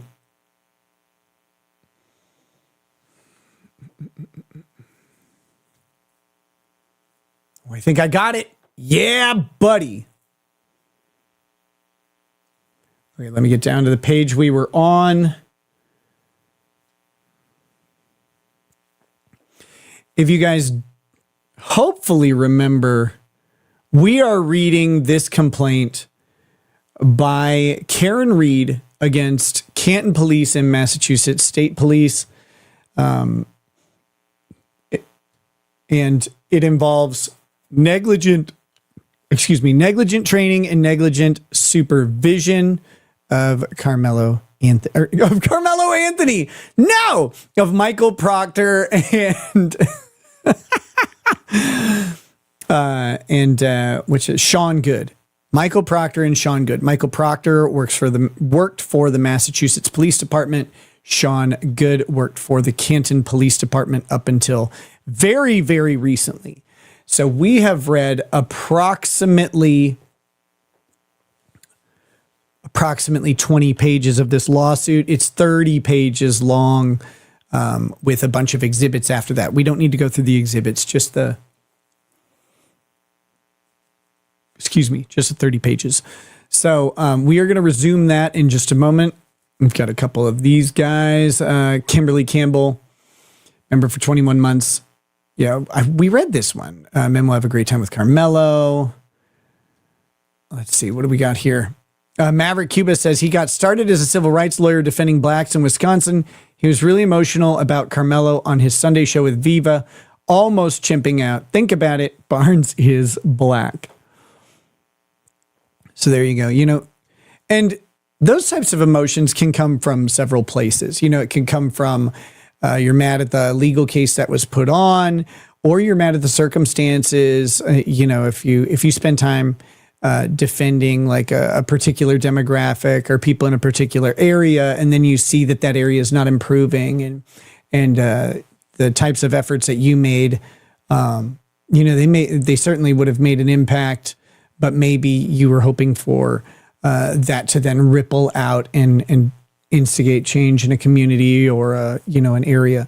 And who knows what it is. But if that's where Barnes made his bones at the beginning, then I could certainly see his personal investment there. Deep Surface says, play my racist super tip. Damn it. I did. I absolutely did. Maverick Cuba says, I've literally seen him drinking out of a 2-liter of grape soda on stream when he thought he wasn't live yet. Even smacked his lips. Think about it. Barnes is black. I'm with it. It's my headcanon. Now, KBean1 says, the system is flawed and corrupt, but it's better than any other country. We're still the best. Look, just because you do something better than everybody else doesn't mean that you do something perfect or even to the best like the most hopeful standard we could find. Like it does. Some things can't be done well or won't be done well for various reasons. Pendar7 says, you're my favorite bard. Well, thank you very much. Very much. Listen, I don't know anybody else who was twisting 6 songs. All right. But I was.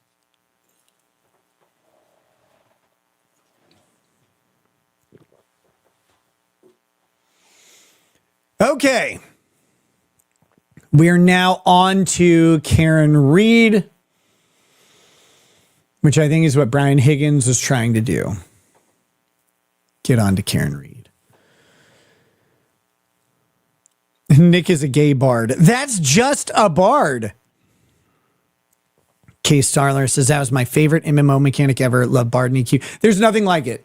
There's nothing like, I've played a couple other MMOs. I've played other, single player games. There's nothing like the active nature of an EverQuest bard. Like there's nothing. This is nothing to do with Karen Reed and nerd alert. But no, there's not. That was the most fun class to play. You can't convince me otherwise. You cannot. All right. So here we are. We're on to page 21. Let's read this sentence here at the end of 20. Mephisto says a bard in Ultima Online was fantastic. I didn't play Ultima Online. While internal affairs. Oh, by the way, let's put a content warning on this. I don't know what's in the rest of these. There's 10 more pages.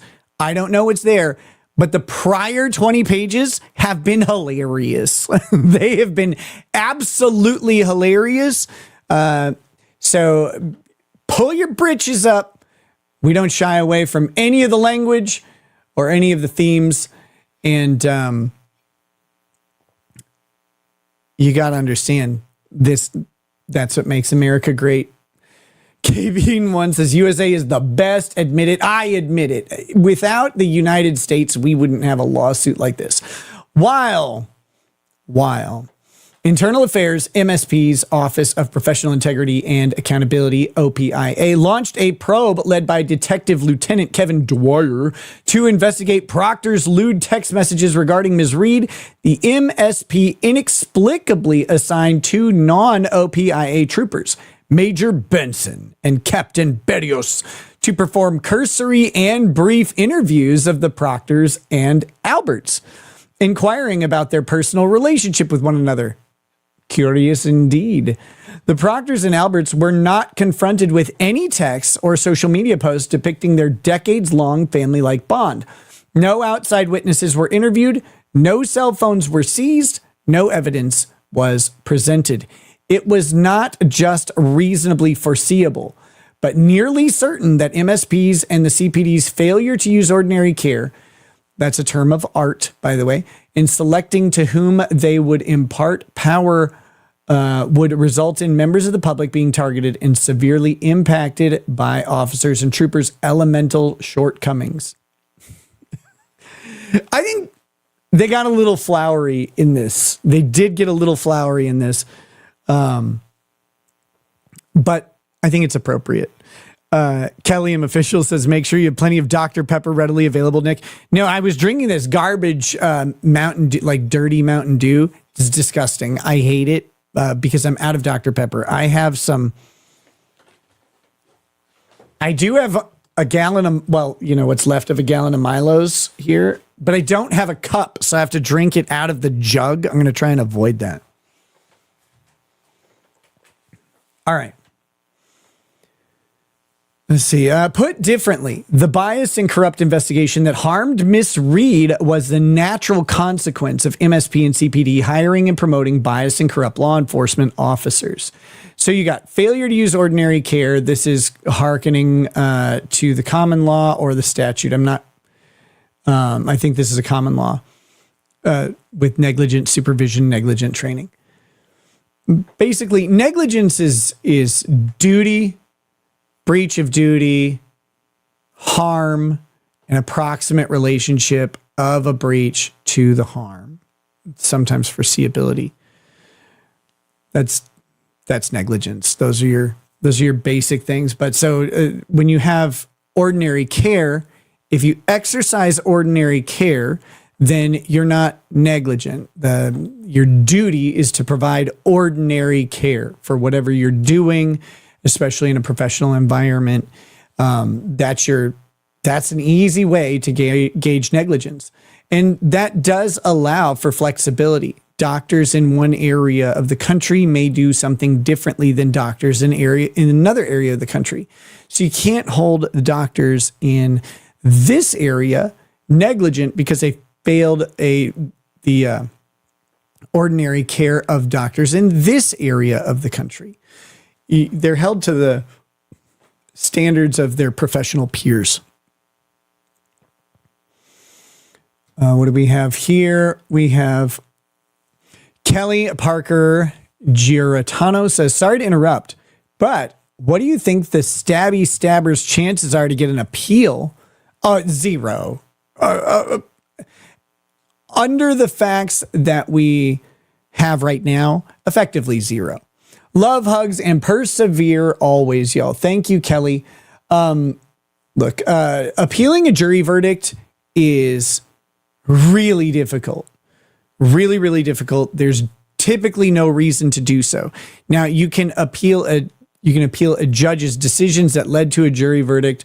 I'm not aware of anything in the Karmelo Anthony trial that would come to the judge.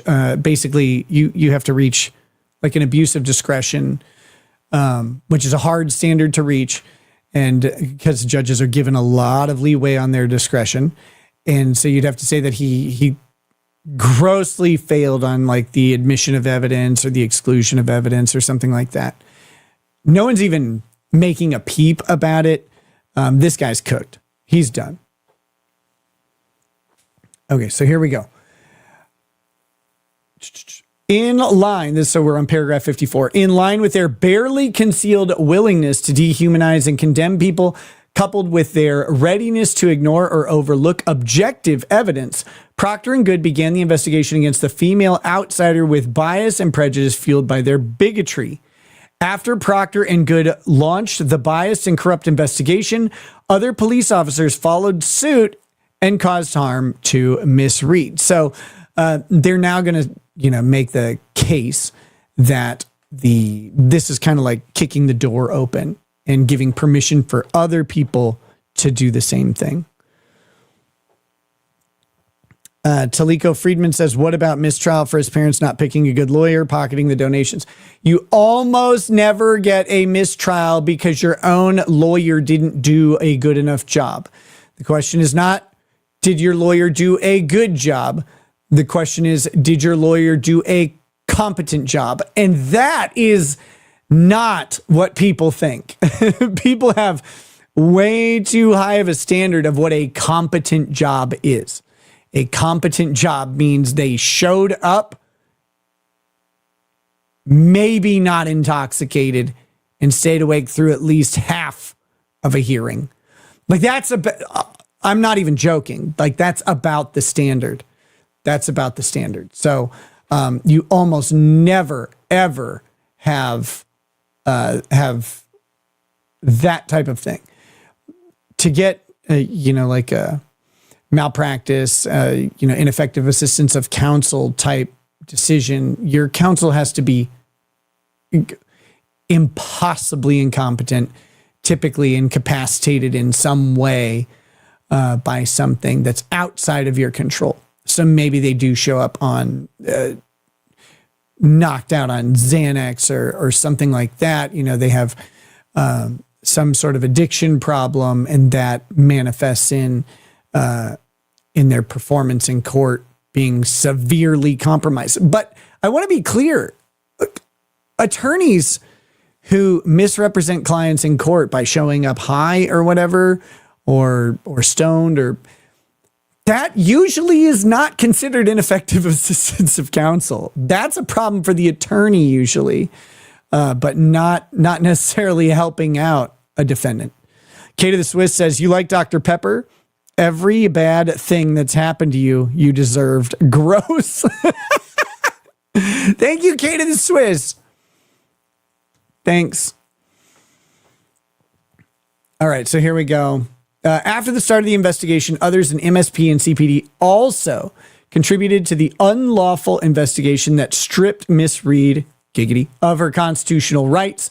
MSP and CPD are liable for the negligent hiring, training, and supervision of these other officers whose wrongful acts also contributed to the harm suffered by Miss Reed. So the idea was establish that they have negligence towards these two, and then establish that negligence extends out into the department to other people, and that negligence is pervasive. It's not. These are not isolated officers who have been improperly trained and managed. This is something that is a problem in the department. It goes beyond just one or two officers' actions. Tyrannidus7 says, back to the Anthony case. What do you think of defense going for a mistrial?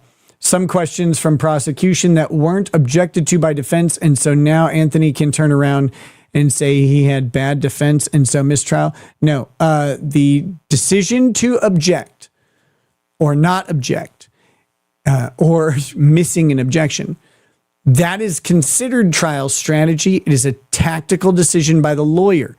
There is no objective answer to whether or not an objection is appropriate. It might be legally correct to object in a particular moment, but there can be strategic reasons why you don't object. And that is part of the attorney-client relationship and the attorney's strategy that you are hiring and employing for your own defense. So no, typically that is not sufficient. If you do not put an objection on the record, you need to preserve it for appeal by putting it on the record. If you don't, you waive that objection. And that waiver is not considered like, oops, he missed it and should have done it. It's he chose not to do it for his own reasons. Even if his reasons were he missed it. You don't get to rely on that. So, all right.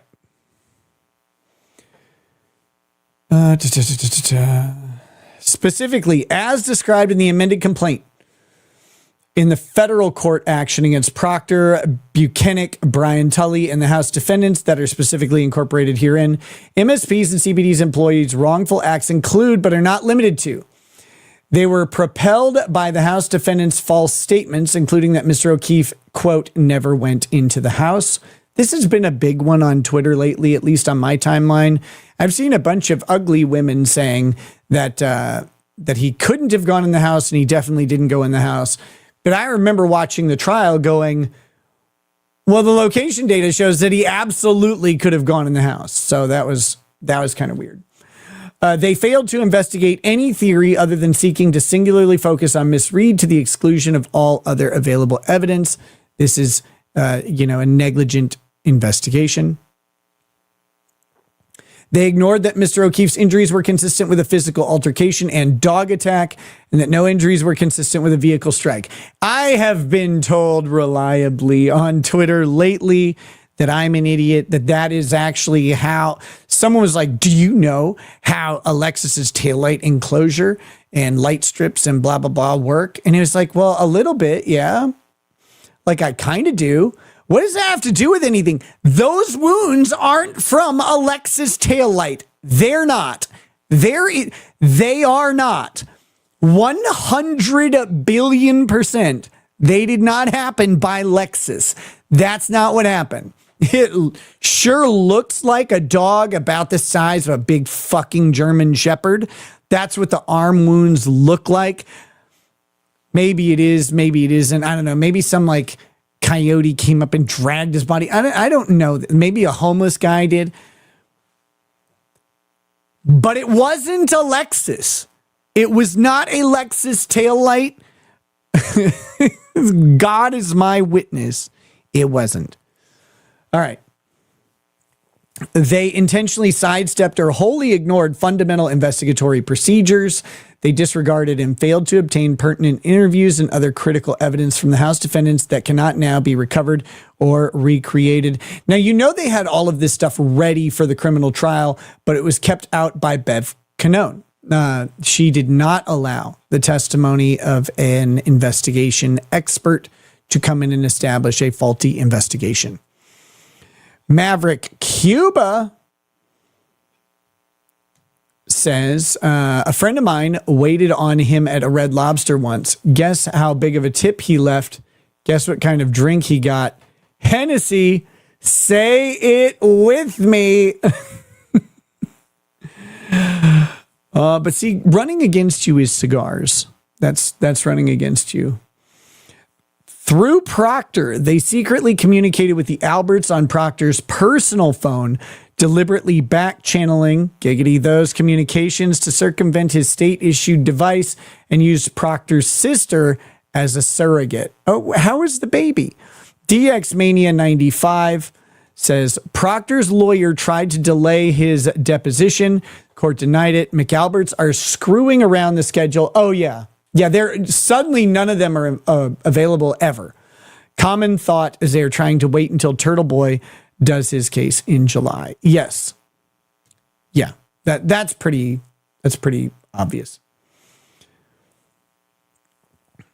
Paragraph G. They manufactured evidence to ensure that Ms. Reed, not their friends and fellow law enforcement officers, was blamed for Mr. O'Keefe's death, including planting evidence at the scene on Mr. O'Keefe's clothes and on Ms. Reed's vehicle to support the false narrative that Ms. Reed struck Mr. O'Keefe with her vehicle, even though they knew Mr. O'Keefe's injuries were inconsistent with a motor vehicle strike and consistent with a physical altercation and dog attack. And paragraph H, they expressly encouraged flagrant abuses of power. And so do I. Armed with the fruits... We're here. We're armed. Armed with the fruits of this fundamentally flawed and biased investigation, the Norfolk District Attorney's Office proceeded to prosecute Ms. Reed for murder, resulting in 2 juries rejecting the Commonwealth's charges and Ms. Reed losing her career, home, car, livelihood, and reputation. Where is she living now? She need a room? As Greg Connor, a 25-year veteran prosecutor in that office who is now seeking the role of district attorney, recently said of the Commonwealth's murder charge, the reach exceeded the grasp. And I don't think there was another DA office in Massachusetts that wanted to prosecute Karen Reed. And I know a bunch of people out there like maybe can't say it, but this guy, based on this alone, Greg Connor, he seems like a strong candidate for district attorney for the Commonwealth of Massachusetts. He seems like the guy. I don't know much about him, but I know that he recognizes what happened to Karen Reed is inappropriate. It was a miscarriage of justice. It was a misapplication of public resources, and it was a giant fucking embarrassment for Canton, Massachusetts. He seems to be in line with rectifying some of those things, and that makes him a compelling candidate. I don't live there. I don't know anything else about it, but when you have a problem as deep as this, you need an auger that's deep enough to clean out the filth. I decided to go a little extra on that one. Count 1, negligence against the Massachusetts State Police. Ms. Reed repeats and realleges each preceding paragraph, blah, blah, blah. MSP serves as the statewide law enforcement agency and maintains investigative, tactical, and support units throughout the Commonwealth. MSP owed a duty of care to members of the public within the Commonwealth of Massachusetts. MSP had a duty to exercise reasonable care to ensure that MSP troopers do not cause foreseeable harm to a foreseeable class of plaintiffs, including but not limited to members of the public with whom they interact in the course of their duties. That duty includes, without limitation, the duty to adequately hire, train, supervise, and retain to avoid foreseeable harm to members of the public with whom the troopers interact. Now, this is where this gets really, really difficult. This is where the case comes to a head. This is where, all of the protections afforded to the government and all of the protections afforded to people doing their best and not being expected to go beyond that, which is a normal, reasonable expectation, come into this type of case. It comes down to foreseeability. Was the harm foreseeable? Can you predict that this is going to happen? And because of a Supreme Court case that really, really matters, called Castle Rock versus Gonzalez, it cannot be based on law enforcement's refusal to act. That can't be the basis of these types of lawsuits. Castle Rock v. Gonzalez was a police department in Colorado that refused to act on a restraining order, and it ended up with 3 little children being murdered. Okay. That refusal to act was not a sufficient basis for the mother to bring a claim for wrongful death. She could not say that the City of Castle Rock Police Department should have enforced the restraining order. Even though the restraining order promised that it would be enforced, they just didn't do it. Not they like tried and failed. They just flat out refused to do it for hours and hours and hours, and 3 little girls got murdered. Okay. So you cannot, though, base your negligence claim against a police department on a failure to act, because that would mean that any time a criminal act occurs and is not prevented by police or not pursued by police, that they would be suable. It would be impossible, and that is not allowed. That decision was written by Antonin Scalia. What you need to base it on is the fact that they did act, and that's what they've done here. They did act in this case, but the actions that they did were negligent. They did train these officers. They did supervise these officers. They hired them. They then subsequently allowed these officers to engage in bad behavior, not to refuse to engage in desirable behavior, but to specifically engage in bad behavior. That is the basis of this action. That's why this action has a chance to go on when other actions against police departments would fail. Okay? And that is a critical aspect of this case, and that's why it's well written here. Although what I would like to see a citation or two about the duty of care from police department and in training and supervision. But we don't always get you can't always get what you want. Let's see. Hellfish Haven says Greg is a meat puppet for Morrissey. Cool. Maverick Cuba says he defended your innocence of cocaine use until the bitter end. Say it with me. Barnes is black. Barnes is always a bro during my criminal issues, and I consider him a very, very dear friend. And again, I don't always agree with him, but that's not how friendship works. Friendship isn't based on agreement or compliance. Friendship is based, on someone acting in a way that is respectful and meaningful to you, no matter the circumstances.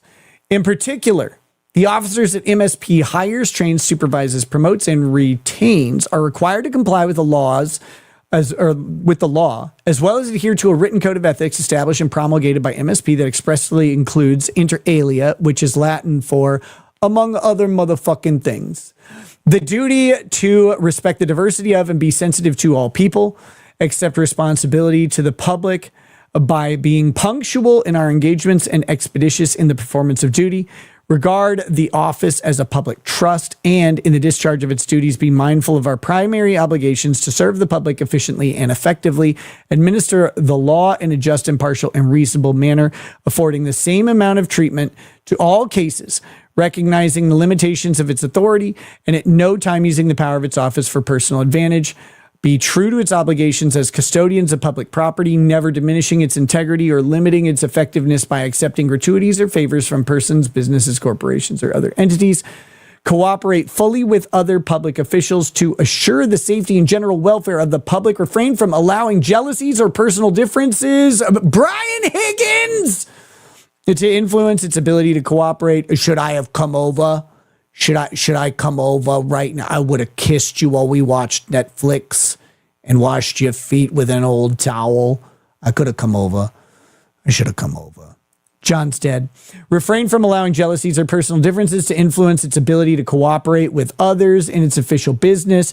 Add to its effectiveness by enhanced training, diligent study, and sincere attention to self-improvement, including physical readiness, welcoming the opportunity to disseminate and inseminate practical and useful information relating to matters of the public safety and welfare, bearing faithful allegiance to the government, and be loyal to the law enforcement profession, except as an obligation, its responsibility to support the constitutions of the United States and the Commonwealth of Massachusetts, and fervently seek out and report the truth. Now, I want to point out, we're not just document simps here. There are problems. There aren't problems. That's the wrong word. They have brought up this code of ethics. Not all of this code of ethics is enforceable. Again, anything that is a duty to act upon something is not enforceable. In fact, I'll go so far as to say a duty to act in a way that is equal at all times, not enforceable. You can't do that. It's an impossibility. It just doesn't work out. You can't say, you have to treat everybody equally, because it's not going to happen. However, and you like, we need them to do. That's different, though, than them overtly treating certain people worse. That is different. A failure to live up to a standard in an instance is way different than overtly and biasedly treating people worse than the standard. And it's a subtle difference, but it's critical. Look, our officers put forth a good faith effort to treat everybody with equality. Sometimes, due to circumstances, facts, failures during the day, or just, some bad luck, sometimes someone doesn't get treated as well as everybody else, or the outcome isn't as good as what it has been in other cases. That's the way things can go. Human error, bad luck, environmental factors, etc. That is way different than let the black die. That one is wrong. The first one is a matter of circumstances, and we cannot sue a police department into perfection, but we can sue them out of let the black ones pass. Jesus. Yeah, there's a black one there. Maybe go slow. Okay, go a little slower. Maverick Cuba says, the prosecution rests their case, Your Honor. Barnes is obviously black, but at least he's not a Muppet like Viva. Have you ever seen Viva below the waist? Yes. As gay as that sounds, I've been in person around Viva a couple times. He is a delightful individual. And his family is always in my prayers. Scarface 2223, member for 11 months, says deport the moolies. All of them. Salute rackets. Salute back to you. Say hello to my little friend. Zip. All right, here we go. Paragraph 64. When hiring individuals to be troopers and interact with the public, MSP had a duty to use reasonable care to hire individuals that would not endanger or cause harm to the public, but rather to act in accordance with the law and its expressed code of ethics. Nick, what are we doing looking at white people being funny? There is a Mormon corruption scandal going on that you're missing. Why do we care about these weirdos who can't talk good? Who can't talk good? The Briggs and Minifig situation, I'm going to confess, I haven't really cared that much about it. I haven't followed it. A lot of other people talked about it. Sometimes wading into something that a billion people have talked about isn't the most interesting thing to me. I know that's the wrong approach. Okay. I understand that doesn't mean that people don't want to hear what I have to say about it. But sometimes it makes it hard for me to motivate myself to go look into it. That said, Bricks and Minifigs is now going after a GoFundMe. And we have this weirdo other guy who's been kind of spearheading the GoFundMe, but he's now under a gag order from the court, and there's a protective order while Bricks and Minifigs is going after the GoFundMe money that was raised, and he's not even allowed to talk about it. Now I'm fucking a little more interested in it. I'm a little bit more interested in it, but not for tonight. Not for tonight. So that's, but yeah, my interest is picking up. There's a whole lot to the bricks and minifigs thing.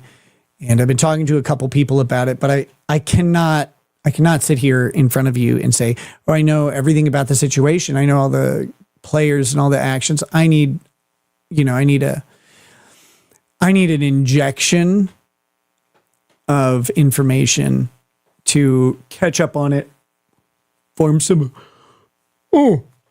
opinions, analyze some legal issues, all that stuff. So we'll have to see.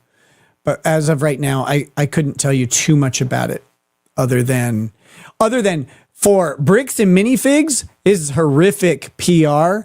For Lego, it's getting to the point. I saw someone, maybe it was Megan Fox, who's like, come on, Lego, it's time to buy this. It's time to buy bricks and minifigs and shut them down. Like it's starting to harm Lego's business. Now, whether Lego will do that or not is one thing. Lego almost certainly has license agreements for either, listing, holding, advertising, whatever, Lego property, use of trademark, etc. And a company like Lego that is family oriented, family friendly. And I love, I have a love-hate relationship with Lego. I love the way they're passionate about what they do. And I love the way they treat kids and families. I've been to Legoland with my whole family a couple times. We've done the ultimate tour. We've been into the Lego shop where the master builders and master builders hang out and build all the crazy statues and stuff. We've done that multiple occasions. And it's great. It's a great experience, great company. I hate how expensive things are with they license everything out. And I think they have damaged the creativity of the original Lego product by just making everything Star Wars Legos fucking ruined it. All other space Legos got put on the back burner. And if you don't like the Star Wars aesthetic or universe that much, you kind of got fucked. And I kind of hate that, but that's my own petty beef. The way they treat families and the way they obviously love what they do is its testimony is screamed at all of the Lego locations. It's clearly a strong value of the company, and Bricks and Minifigs is fucking with it really bad right now. It makes them look awful. And I think that they're going to have to do something. And those license agreements are definitely going to contain either morality or, acceptability clauses. And if they shut down things like the ability for Bricks and Minifigs to even advertise or stock their products, they're going to kill that company real quick. Stupid April says, am I losing another reasonable person to Lego right now? Wait, what do you mean? What do you mean? Losing a reasonable person? I'm not going anywhere. I'm not going anywhere. Pants Maestro says, no biggie. I'm just really getting burned out on Karen Reed. Oh, well. Karen Reed isn't the only character we have. My good friend Megan Fox, who I just mentioned, has been issued no less than 3 cease and desists in her own case, which is I don't think it's the Laura Owens case. It might be the Laura Owens case. But she's got the Laura Owens case and the What the Hales case that she's been following. And she just got, over the past couple weeks, she's gotten 3 cease and desist letters, which I'm definitely going to look at. We're going to talk. I love cease and desist letters. They're one of my favorite things. So we're going to be talking about those. There's other stuff. It's just right now, there's a lot happening in the Karen Reed case. Also, will you just go eat some pasta, the extra wide Amish noodles or whatever? Just do that in a box of gravy. That's You can sprinkle some cilantro on there to make it Italian. Maverick Cuba says the only person more in denial of their blackness is Dan Bongino. Someone definitely hopped a fence in that Italian household. What? Are you just saying that because he quit his job, or like, I don't know. Are you being racist or am I? I'm not sure. Espresso D says real Legoland or some American knockoff. The Florida one. You know what? All right, back to this. Pants, make sure you think I care what you're tired of. You will sit there and watch and like it. Katie K says cilantro is Italian. I think it's used more in Mexican cuisine. No, it's definitely Italian. 100%. Just like poblano peppers. Okay.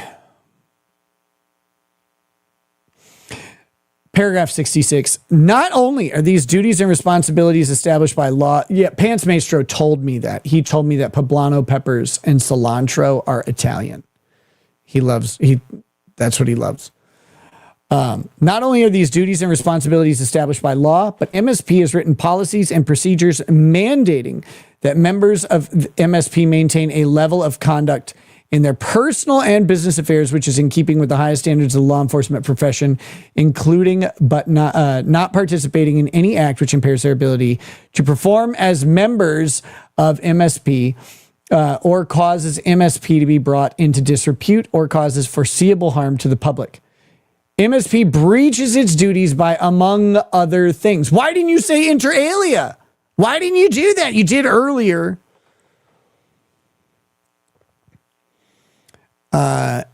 NZ Kiwi NZ says Megan Fox, 3 cease and desists are from Amit Hale's bitch Lisa. Oh my God.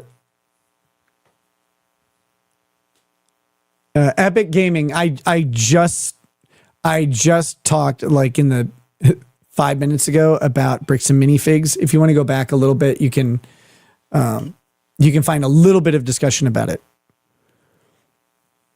But I'm not gonna re-say it. I literally just said it. Maverick Cuba says, I don't know. I'm done for the night. Love you forever. We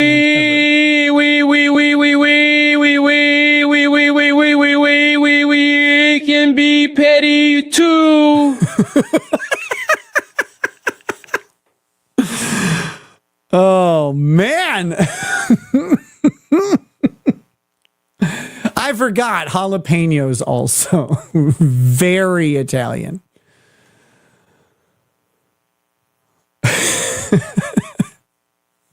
What do you think, guys? Should Pants Maestro be executed by the government? Jeff Smith says, how much do you charge to narrate my life for a day? I don't know. Would you want me to do that in person?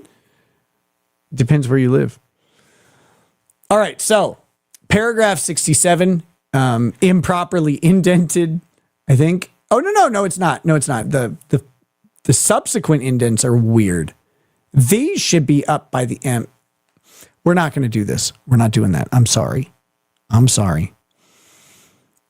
MSP breached its duties by, among other things, hiring and retaining Proctor when it either knew or should have known that he was unfit to serve as a trooper because of his virulent and deep-seated biases, failing to adequately train and supervise Proctor, Bukaki, and Tully as described above, including but not limited to failing to adequately train and evaluate them in the following areas, the importance of which it knew or should have known, acting upon bigoted views, potential bias, and conflicted investigations, proper investigatory procedure, including the proper scope and timing of an investigation, how to appropriately handle suspects and potential suspects, conducting appropriate witness interviews, securing evidence and crime scenes, establishing chains of custody, and communicating properly with witnesses, suspects, and third parties, and prohibitions on planting, manufacturing, tampering with, or manipulating evidence, perjury, and falsifying documents. Just those things, though. Allowing Proctor to continue to investigate even though he had personal relationships with witnesses and potential suspects in the murder, in which led to unlawful and favorable treatment of potential suspects, allowing Proctor to continue to investigate even though he had exhibited an extreme and personal negative bias towards Karen Reed, allowing Proctor, Bukkake, and Tully to continue to investigate even though they had violated rules, policies, and procedures in all manners of the investigation. So Buchanan, Turtle Boy calls him Bukkake. I hope people understand that's Buchanan or Buchanan, whatever. Because you might be confused and think when I talk about Bukkake that I'm talking about Jen McCabe. You might be, but I'm talking about Buchanan. I would never, ever do that other one. I would never talk about Jen McCabe that way. Oh, on Locals, they asked me if I was going to cover Styx Hexenhammer. Styx Hexenhammer just recently uploaded a video. He looks very, very thin, very unhealthy. I don't know Styx that well. I've spoken to him by text a few times. I haven't spoken to him since his his situation got really, really insane. And I don't know anything about it. What I'll say is this, despite that, like basic humanity, he looks like he's in danger in some way or another, health-wise. I think that's complicated maybe by his legal circumstances. And so like if you care about people or if you care about him particularly, probably just, think about him, pray for him, try and send some good energy and vibes his way. I don't really know him. I'd be happy to talk to him. I don't know his situation that much. I barely know what's fucking going on with everything. Some like restraining orders and violations were in there. There was like a domestic violence claim and that like went away. And then there was another one. I don't even know. It's a mess. So I can't talk much about it because I just don't know. But he looks unhealthy. And this is coming from someone who spent some time looking really unhealthy. So I'm not making a criticism of him in that way. It looks like I'm not going to allege what it may be or may not be. It doesn't really matter. It could be stress, but it could also be something else. But it's not my place to figure that out. Just to hope that he gets some help, whatever that looks like. I'm not here to. I don't know enough to like condemn or judge or try and figure it out. But I hope he gets help. I know a lot of people do care about him though, so hopefully he'll find that. All right. F, allowing and neglecting to stop Proctor's, Bukkake's, and Tully's failures to secure evidence at the crime scene, obtain evidence, timely and appropriately interview suspects, and investigate the Alberts, McCabe's, or Higgins, and by continuing to employ Proctor, Bukkake, and Tully, MSP knew or should have known that each had engaged in misconduct during the performance of their employment, including but not limited to. So what they should have done here is the H and I. This is very confusing. This H and I should have been 1 and 2 after this, including but not limited to. In my opinion, they should have furthered the indent and proceeded with a 1 and 2 designation. Upon information and belief in prior investigations, Proctor, Buchanan, and Tully repeatedly failed to follow rules, regulations, policies, and procedures. And upon information and belief in prior investigations, Proctor, Buchanan, and Tully have each have exhibited a pattern of misconduct, including misogynist conduct. MSP's failures caused harm to Ms. Reed. Specifically, Ms. Reed was wrongfully investigated and prosecuted for Mr. O'Keefe's death, resulting in the loss of employment, reputational damages, and millions of dollars of legal expenses, as well as severe emotional distress and injury. Now, normally, being wrongfully prosecuted because you won, if you win your case, you're wrongfully prosecuted, like in concept, right? That is not sufficient. That is not a sufficient grounds. Here, they're alleging that the wrongful prosecution was not merely that an investigation was done, they were unable to win the case, but that the investigation's negligence is responsible for the prosecution. Not that the state is responsible for a prosecution and was unable to secure a conviction. That's different. This is that their negligence is the only reason that this prosecution occurred. The negligent training, supervision, hiring, and promotion of these people, the allowance of them to engage in this wrongful conduct. That wrongful conduct is what caused the prosecution. Again, different than just being unable to secure a conviction based on an investigation. And it's also that this was foreseeable that this would happen. Those are big parts of this case. And those are hard to prove. Foreseeability that this would happen. Look, I think if you took any 10 cops in the country's phones, one of them has text messages just like this. At worst one, or at least one. That's my thought. I'm basing that on nothing other than my own prejudices, but let's just say that. It's going to be hard to prove that this is a foreseeable outcome just because someone has racist, misogynistic, sexist, funny text messages on their phone.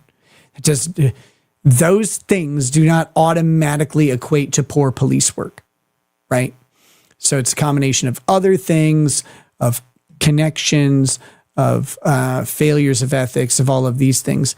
And then, of course, the knowledge of the police department of all of these things as well. Their knowledge that these failures existed prior to this is going to be crucial. This is the hard part of the case. This is going to be really difficult. Among other things, Ms. Reed has lost her career, her home, her car, and her reputation. She lost her freedom of movement for years and was forced to endure 2 criminal trials before finally being acquitted of any crime related to Mr. O'Keefe's death. It's also caused severe emotional and physical damage to Ms. Reed. Ms. Reed presented her claim in writing to MSP pursuant to Massachusetts General Laws 258, Section 4 on November 21, 2025. MSP explicitly denied Ms. Reed's claim on April 14, 2026. This is a required step before she could initiate suit. Ms. Reed is entitled to damages for their negligence in an amount to be determined at trial. Everything they just laid out is a massive amount. It is a massive amount. And honestly, the emotional and physical damage to Ms. Reed caused by this is unfathomable. Unfathomable to be labeled a murderer. And she's still considered a murderer by a bunch of people. And all of that whole bunch of people is just Kate Peter, which is disgusting. But she's still considered that. And that, like, I know she knows she didn't murder John. I know she knows that, but that accusation is brutal and people will treat her with venom for the rest of her life. Not like, oh, wow. Karen Reed, it's not like some minimal thing. They'll treat her horrendously forever. I did pause the ads. People are saying they're nonstop. I'm like, YouTube does them automatically. I don't sit and initiate them. I don't know. I know how to. I don't do that. I've paused them, and as I remember, I'll pause them from time to time if they're getting obstructive. All right, so count 2, negligence against Canton. So it's going to probably read pretty similarly, but it's going to be about Sean Goode. CBD had a duty to exercise reasonable care to ensure that its officers do not cause foreseeable harm. Oh my God, this is going to be the exact same thing. Same thing. So I'm going to skip this section There's no funny text messages in here. It's the same stuff, except I see some new stuff here. Let's do that. Okay, so this actually is a little bit different on the breach of its duties here. Failing to properly hire, train, supervise, and retain Goode, blah, blah, blah. Failing to properly supervise and train Sergeant Michael Lank in his failure to inspect or secure 34 Fairview Road, secure the scene where Mr. O'Keefe's body was found, inspect the house defendant's bodies for evidence of a fight, or ask to search the house defendant's phones, all on the morning of January 29th, 2022. Failing to preserve, protect, and secure various surveillance video inside and outside the Sally port, including but not limited to setting the auto delete function on such videos to 30 days and not preserving these particular videos for a longer period of time. Why would they do this? Why would you do it? Summarize 19. Good night. Nice to see you. Nice to see you. Thanks for being here. Have a good night. Attempting to obfuscate and hide from Miss Reed's criminal defense team surveillance video footage from inside the police station, outside in the parking lot on relevant days. Failing to if you did this, if you did what Canton police did with evidence, you would be in prison. If you did what they did, well, you'd be in jail for contempt of court. You'd be sanctioned a whole lot of money, and then you'd end up being found guilty. Like, you're fucked if you did what Canton did. It's crazy. It's crazy. Nate Dog 1 says, hook up my Rumble wallet. Send super chats my way, I'll handle them properly. I do have a Rumble wallet. I have that. But I don't think we've gotten any of those Rumble wallet donations. So, But we have a really solid Rumble crew. Very consistent in general. But also just generally 300 people on Rumble in addition to what we have on YouTube, which is awesome. And the whole night. And they're active. They're cool. If you want to go somewhere where you can say whatever you want, like the Rumble chat, pretty open. Pretty open. YouTube censors some stuff. Danny Extreme, kicking off your birthday with me. Oh, happy birthday, girl. Go get it. I hope it's a wonderful new year, beginning of a new year for you. And enjoy the shit out of it. All right, so failing to supervise the relationship between Proctor and Kevin Albert, including permitting backdoor, communications involving the O'Keefe investigation, other social activities during the investigation, including drinking and driving together on Cape Cod, providing Brian Higgins with access to the CPD station without supervision. Well, but what would happen if I went? And once CPD knew, Higgins used the CPD station in the middle of the night.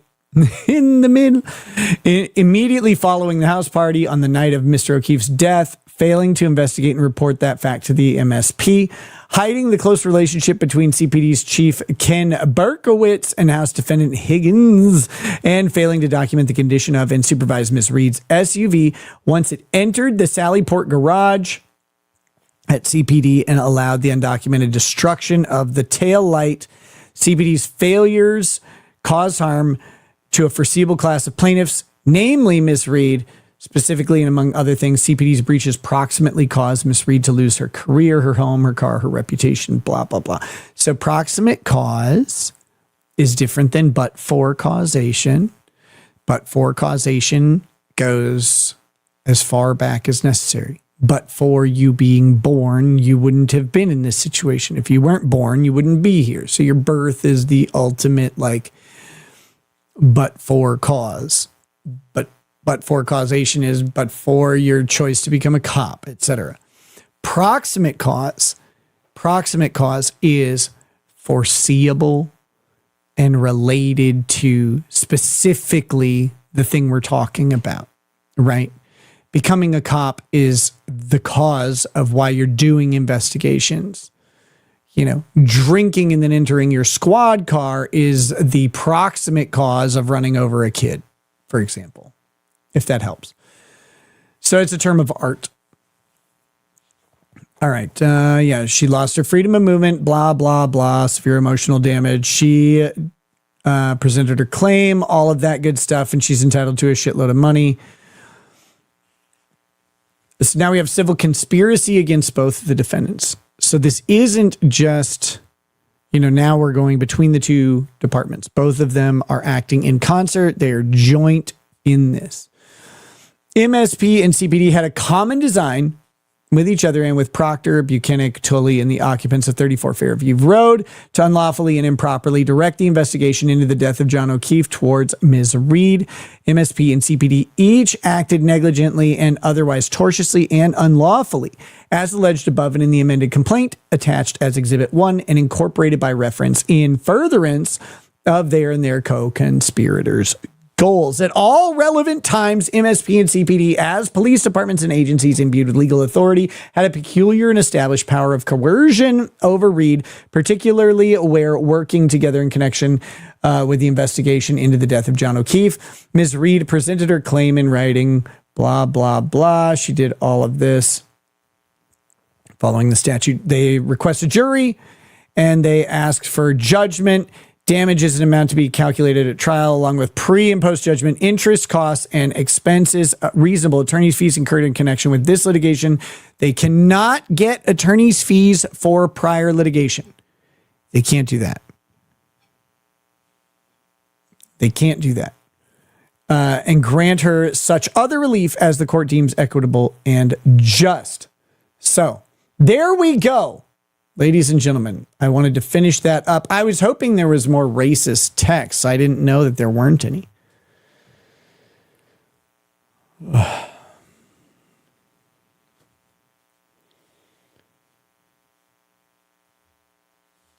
Let's see. Nate Dogg is going nuts in Rumble. Go for it, Nate Dogg. Have a good time. But yeah, so I was hoping for more racism and comedy in that. There really wasn't any. Man, Pants Maestro says that was like watching paint dry. You put the sissy in Sicily, Pants Maestro. All right? Okay? You want to fuck around? You want to do the man dance? Horizontally? I got you. You have the power for more racism. Question for you, Nick. How can we eventually get Proctor's deposition like we did Amber Heard's? It all depends on if they, if they recorded it, if they release it. That's that.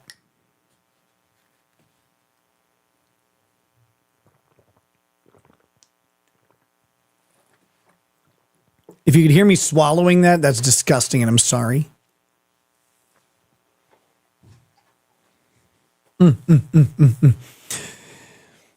Okay. All right. We have caught up on Karen Reed. Do we still have time to laugh at Mike Cryford tonight? Sure. Honey Bear says, Nick, have you seen the amended complaint against Aiden? I saw that there was one. I saw Aiden commented on it. It seemed like they added like one line or something. I haven't actually read the complaint against Aiden. I need to do that, but I don't want to do that tonight. Let's see. Mike Cryford.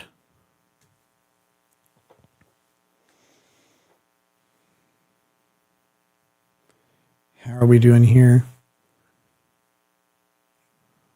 So let's see.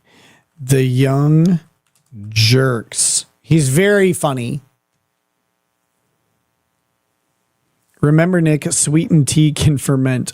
This one hasn't. Don't worry. The amended complaint is laughable and enraging. I'm not going to do the amended complaint tonight. Dollar General sweet tea. No, this is Milo's. So I'm a big fan. Milo's sweet tea. It's delicious. It's always good.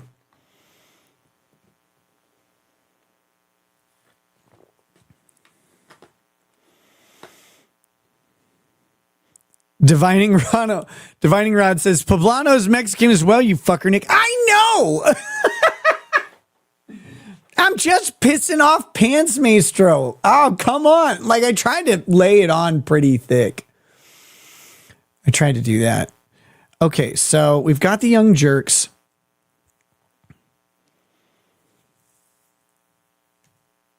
Let's see. He did a stream about me the other day. When was this?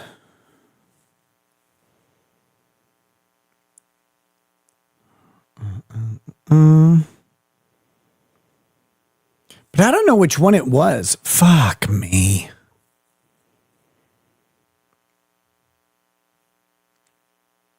Oh, I think he took it down.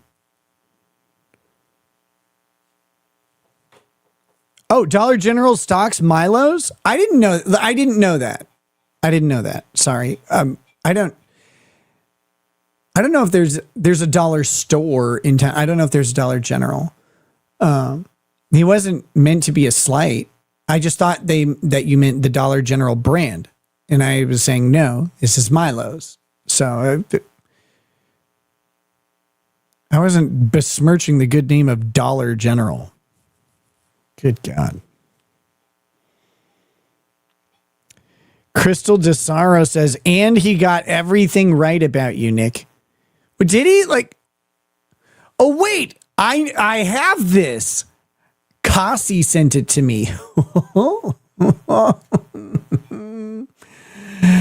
So I do have this video.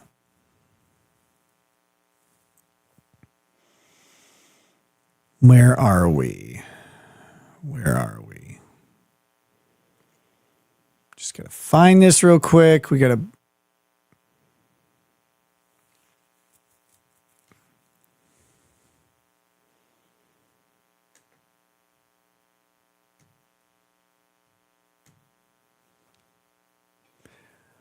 Oh, it's members only. Oh my God.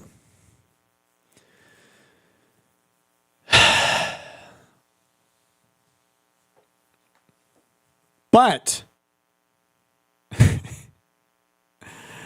okay.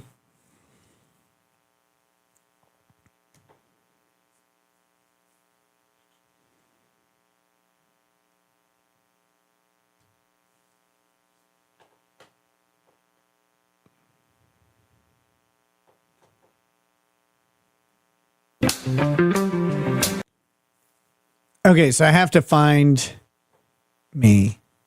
What the hell is happening to my hair?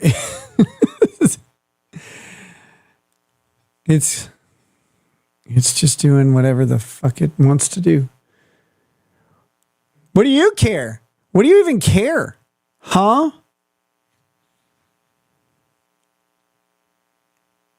Okay, so we need to find...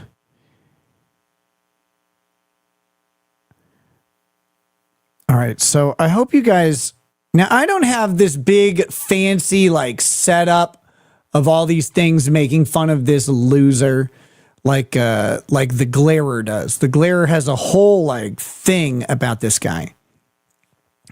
So you'll have to forgive me. Why is it... Oh, go away. You'll have to forgive me. I don't have all the fun stuff that the Glarer has. But let's here's what we got. Here's what we have. This is Mike Crawford. Yeah, Nicole. Milo sweet tea is the best sweet tea that you can buy from like stores, in my opinion. Yes, the ads are back. Thank you. Let me, I'll pause them again. The ads have been going for a while, so I don't mind pausing them. Okay, so this is Mike Crawford. Mike Crawford doesn't like me, which obviously means he is a poor judge of character. I don't really know where he falls in all of this. Katie K says, Nick, your hair is banging. Well, apparently me too. But only in other people's relationships while they sleep or whatever. Yeah, he changed it to members only. I know, but don't worry. I got it. I got it right here.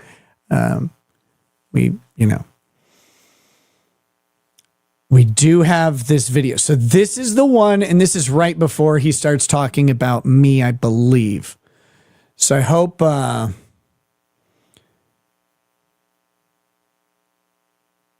gonna have to see. Look at his face. He's already so excited.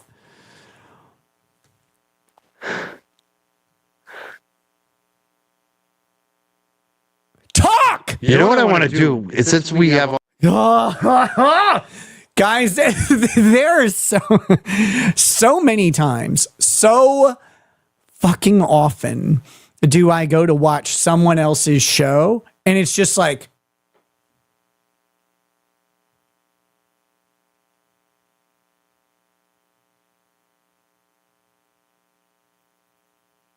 as I always say, something, say anything. For the love of Christ. Oh, there's an echo. I'll fix it. I'll fix that. Thank you for letting me know. Where are we? Where's my... There we go. I forgot about that. My bad. It's fixed. It'll be fixed. Oh, don't worry, the Laura J. Don't worry. Nan is on my radar.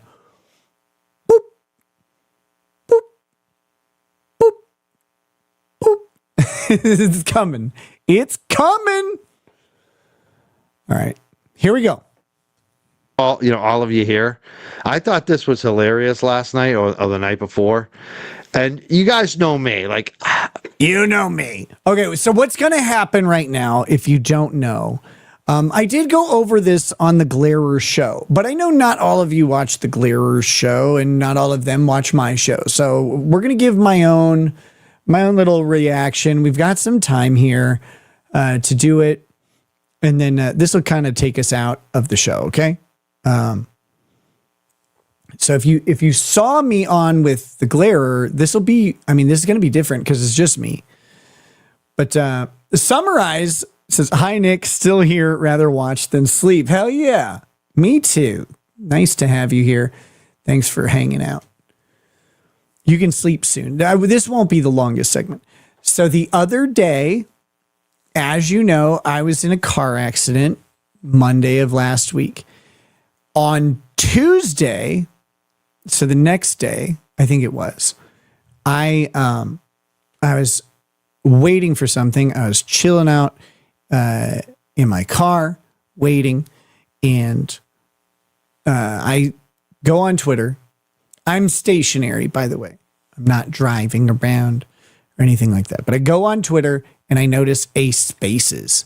And this Spaces is full of retarded bitches.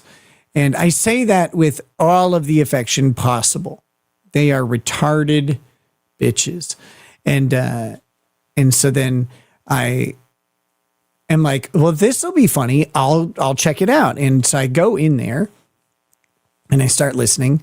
And then I request to talk because it's me. I definitely want to talk.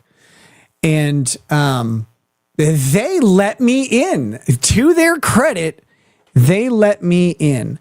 And they let me talk. But I was there to talk about, whatever was important. I thought maybe like the Karen Reed case, because that's where we have some clashes. Right? Me and them have different ideas about what happened, about the legal findings and all of that stuff. And I thought maybe they would try and give me some information, help convince me to their side. And with that, they didn't do that. They decided to attack me personally, which is understandable. I think I'm not complaining, but they chose what to do. And now Mike is going to react to it. So I'm going to react to Mike reacting to me. All right. So here we go. I don't even know how to say this because KP and I have never gotten along. Let's just put it that way. What was this thing? Hold on. Did you see her? That Ricotta, whatever his name is. Ricotta. Fucking, he's a bigger lol cow than fucking Turtle. He's a bigger lol cow. You can say a word all day long, Mike. It's fine. Self-soothe with it. Wash yourself in the word lol cow. It will protect you from you being fucking insufferably retarded, I'm sure. But oh my God. So it's I love how he's like there's this ricotta guy. You know exactly who I am. Yeah, I don't even know. He's like this one thing. Okay, cool. That's fine. Boy, actually, fucking, he went on their space last night, the anti-space, I think it was. Did you hear this? This was fucking crazy. This guy. Wait, like, dude, how can such large women be anti-space? I don't believe that that's a thing. Most of them have to float out there and remote into Earth. They don't fit. They would disrupt the gravitational pull. Dude. What the fuck are you doing? This guy goes after Kate Peters. He's calling her all kinds of names about her weight and all this other crap. What's he doing? The clarion call of unsuccessful shows is, what is that person, in brackets, who is more successful than I am, close brackets, doing? That seems like a bad choice. Okay. Keep going, Mike. Your show is great. It's like, give Kate Peter the high ground. I mean, come on. Like, you know that I don't love Kate the high Peter, ground. Right? And I'm not saying I hate her. I'm not like a lot of you that totally hate her. If anyone should hate her, it should be me, honestly. Why? But like, I was like rooting for her against this guy. That's a weird thing to say. Right? That's a weird thing. If anyone should hate her, it should be me. Okay, wait, what? Why? Chat, can you help me out? Can you tell me why Mike should hate Kate Peter? It's like, if anyone should hate her, it's Mike. I can't think. I can think of one person on the planet that applies to. Just one. And it's a very specific circumstance, right? Like, you guys could probably figure it out. We don't need to get into it. But, like, you could probably figure it out. But that's it. And that is not a normal condition of life. Like, that is a very specific and unique circumstance that I have. I can't think of saying that about anybody else. If anybody should hate them, it's me. Maybe I've said it before. I don't know. I might have said it before, but I don't think so. That's not something I would normally consider. Why should he hate her? If I recall, a claim that she tried to set him up back in winter 2023 when Turtle Boy got arrested or something. Okay. All right. Who knows? I don't hate anyone. I don't care enough. Yeah, that's Crystal. That's the right thing. See, but you seem to say something negative about me earlier, and it hurt my feelings, girl. Why'd you do that? Ouch. Ouch. How bad this guy comes off. I don't come off bad. How rude. You just have to play this. This fucking guy. This fucking guy. This is the guy. His life is a train wreck. His life has been a train wreck. It was a car accident, not a train. He is up on criminal charges. I'm not up on criminal charges. He's up on criminal charge. Well, I am up on what criminal charges are. Like I am up to date. I'm not like, this is so weird. I'm not up on criminal charges. In fact, I'm not even convicted. I have a stay of adjudication, and assuming I finish out my probation, my case will be dismissed. It's great. He's got like 150 pages on Kiwi Farms about how much of a lolcow he is. I have over 11,000 pages. Thank you. On Kiwi Farms, over 11,000. 150. Numbers are hard. And he calls all this shit to Kate Peter, and then like he's supposed to do a show like 2 days ago, and then he gets in yet another car accident. Like, so that one's weird. This one's really weird. I don't know what that means. He's supposed to do a show 2 days ago and gets in yet another car accident. I've only been in one car accident in my entire life, and it happened on Monday. That's it. That's the first time I've been in a car accident. So I'm not sure what he's referring to there, but okay. And it doesn't look good, the details of the accident that he got into with his family. Rita says, Pinchy Nick, don't call me a fatty. I'm 160 pounds, 5'10". Rita, I would never, unless you asked me to, and then I would. That's how it goes. This guy's got a lot of problems. Tons of problems. And he used to be one of the biggest freaking YouTubers around. That's not even close to true. Look, I did amazing. As a live streamer on YouTube is great. I've had a storied and wonderful career that I would wish everybody to have that level of success at some point, and it'd be great for them. That'd be awesome. But not even close. Not even fucking close to one of the biggest YouTubers around. Holy shit. Like, are we serious here? There are so many channels with 50 million subs or more. Like, what are we talking about? These people have consistently, you find that people have no fucking concept of the business they're in. This is the business they're in. He does this and he doesn't know anything about it. He can't assess it. He can't talk about it. If he gave you advice, you would probably end up deceased.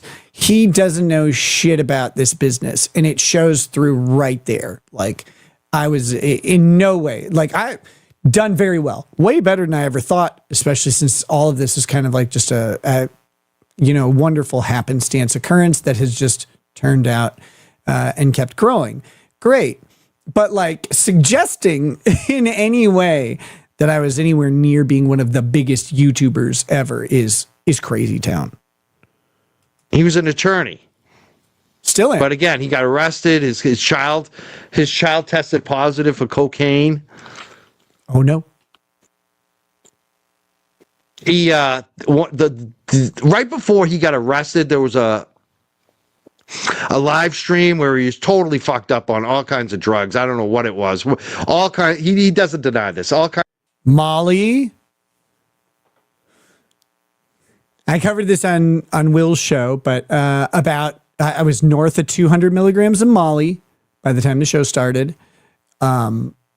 I had pre-gamed the show with at least 3 glasses of whiskey, and then in the first hour of the show took 20 shots more of whiskey, and I was on a bunch of cocaine also. So that's what I was on by the middle of the show. Kinds of substances. And it looks like he thought he ended the stream, and what he was doing was, like what? Himself in front of the camera. I was while on stream. And again, I've said it before, I'll say it again. I wish to Christ I was jerking off. It's a funnier story. At some point in your life, the things that seem like horrifying or whatever, like you just look back and you go, well, because what else do you do? you can sit there and bitch about it and wallow on it and all of this stuff and get stuck in your history and in your past. And then you'll never bust out of it if you decide to stay there. Or you can laugh at it. I'll admit to so many things. I wish I would happily admit to that.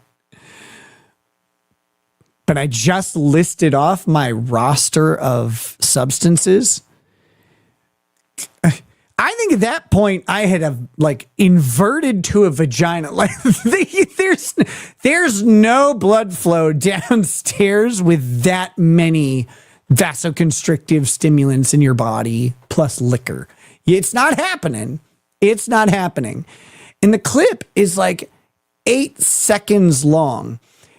Again, if you could on that many substances that are vasoconstrictive and are numbing and all of that stuff, if you could manage an erection and to jerk off, if you think you're finishing in 8 seconds, you're incredibly insane. And it would... I don't even know what it would take. Like the amount, it's like you have no concept of what's going on if you believe that. If you believe that.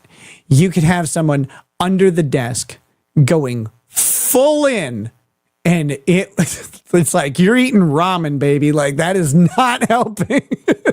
It's not going to do anything at that time. It just won't. It's certainly not going to be an 8-second thing. Like, he's a mess. Like, I have nothing against, I'm not going to get grotesque, but I have nothing against the masturbation, all right? We can tell, Mike. Look, I got nothing against masturbation. Yeah. Oh, whoa, how brave of you. Look. Put it that way. But you don't sit there. How much jerking off did he just admit to?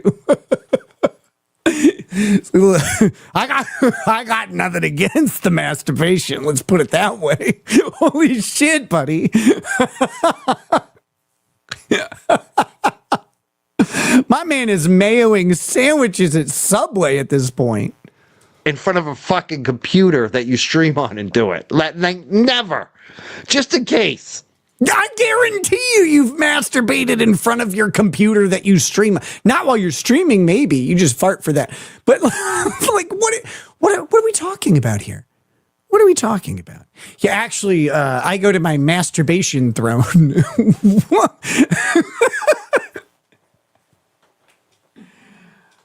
I love people because they say the stupidest shit thinking it's smart. Like they're like, oh, this is how I'll say that. Like, no, I would never do that. It's like you probably turn off your stream and jerk off most of the time. Mike, look at you.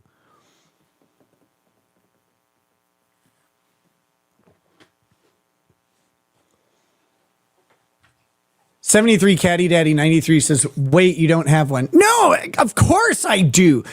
Everybody should. But it's like a kitchen gadget, right? It's like an air fryer. It's like, this is a great idea. And then you never use it. It just sits there. You're like, I know I could use the air fryer, but you just eat the cold chicken. That's all I'm saying. I don't get Jeffrey Toobin and this guy. Like, again, you could do this funnier, I think. But I don't really like, off the top of my head, I don't know how. Like Jeffrey Toobin and this guy. I mean, okay. I guess. But like, not really though. Like it's completely different. The Ghost of Sunny says, wasn't April with you? All right. I don't know if I've ever addressed this. I have no idea.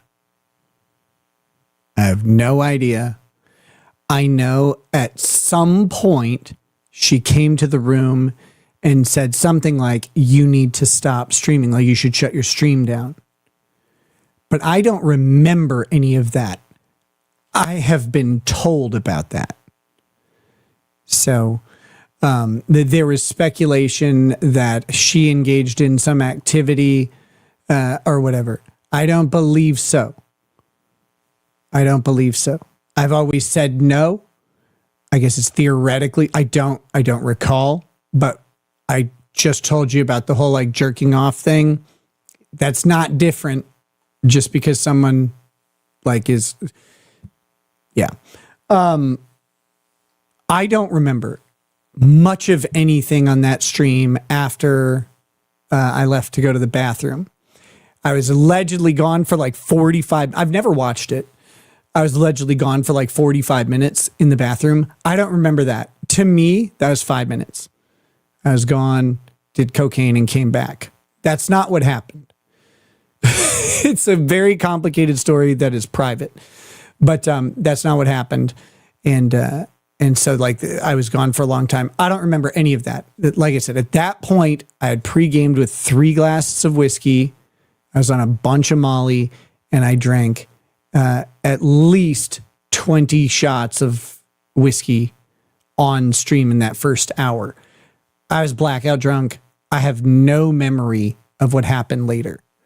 So, but do you remember Anime Sucks Copen's? It's not Seed, it was Sneed. I only remember that because I've seen the clip a whole bunch. So yeah. Redacted says she wasn't with you at that time. And I honestly, I don't know. I know, again, that at some point she came in and was like, you should probably shut off the stream. But I don't remember her doing that. I was told that she did that later. So that's about it. 907 even 22 says, when did you eat the cum, or was that Destiny? I don't know if Destiny did or not. I heard he did. I did not. Not my thing. Not my thing. Someone else ate mine. We don't need to get into that. They didn't ask. I wasn't involved. It was stolen and they ate it. But that's not a story for tonight. But I think some people got that confused. That was not me. I don't shame people who have weird things they want to do. It's just not my thing. Lola the good dog says Mike must have meant rad, not bad. Lola the good dog also says, but have you ever farted on a stream like Mike? Yeah, I've farted on this stream. I've just never farted as catastrophically that a directional mic picks it up.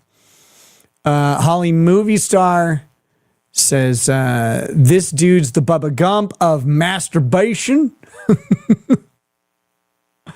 Winnie the Blue says, what kind of whiskey was it? I don't remember. I don't remember at all. You could go back. Well, you can't go back. Well, the stream's up elsewhere. The stream's up elsewhere. Okay, here we go. Where is the common sense? But listen to him. Let's end the show. We just went over some of the lull cow of Turtle Boy. Let's listen to this one. This is fucking. Oh wait, what am I doing? Hold on a second. These people, they can never figure out what creative people who are funnier than them are doing. They're like, why would they do this? And then they're like, why was that successful? I don't even know how to start this. Do I have this up right? Why would they do this? As he sits here and talks about it, and then I get to make fun of it.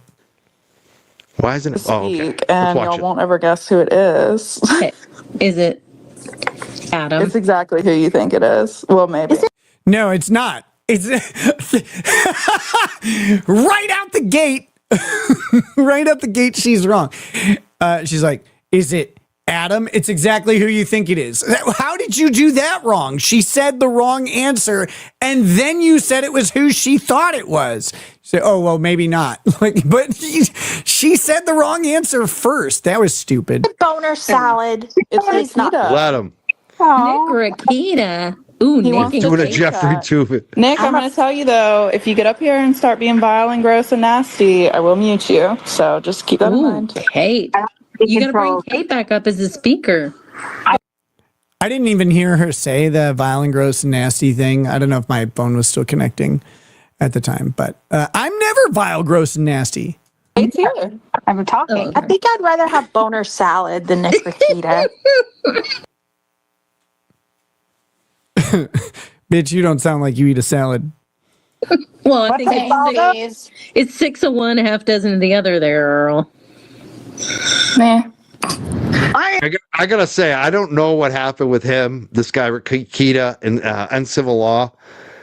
And I know a lot of people don't like uncivil law for some reason. Some people think he's creepy or weird, but I don't know what happened.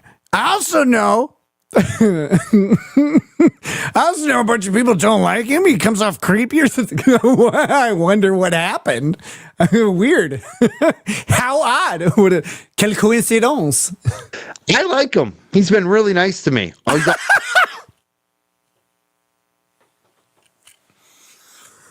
Guys, has Uncivil Law interviewed Mike Cryford? Has that happened? Did we miss this? Because if that's happened, I want to know. Always, and I think he's funny. I think he's a good guy. I like what he does with Runkle when they do the fundraising for the children's hospital. They're a good team. I don't know why anyone would go after uncivil law. Like, that's another one that kind of scratches my head on this Rakita guy. Rakita.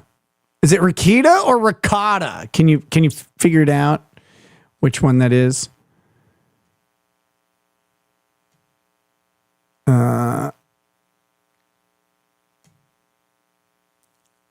Who knows? He went after uncivil law. Kurt. I'm a boner salad. Don't worry about it. Hey, look, I love that I tuned into your spaces. Why did they talk like that, too? He sounds like he's fucking like a weird DJ on, like, you know. I am. Love that I tuned into your spaces tonight on Wacky Radio, a legal edition. Oh. Kiss 108 or some shit. And Kate's here, and the first thing you're talking about is food, so that's very fitting. Why does your voice sound like that? I think so. Why does my voice sound like this? Now, they know that I was just in a car accident. And they're like, why does your voice sound like that? Oh, I don't know. I could think of some reason. There's a whole bunch of reasons. Don't worry. Oh, Katie K says there is a panel with Kurt and Cryfart. Oh, can you please send that to me? We're not going to do it tonight. But we will have to do, we got to do it, right? We got to look at that. Are they all upsetting? I mean, it feels like they're upsetting. They are all upsetting, yes. There are numerous reasons. Are they all upsetting? Yeah. Have you ever... I know you guys have, but I'm going to ask anyway. Have you ever walked into a room, a group, a conversation, whatever, with people who just are on a completely different plane of existence than you? And like everything they say is an absolute fucking drag on whatever's going on. You can bring any energy, whatever to the room. It doesn't matter. They will drag your ass down. They're lifeless, boring, unwitty.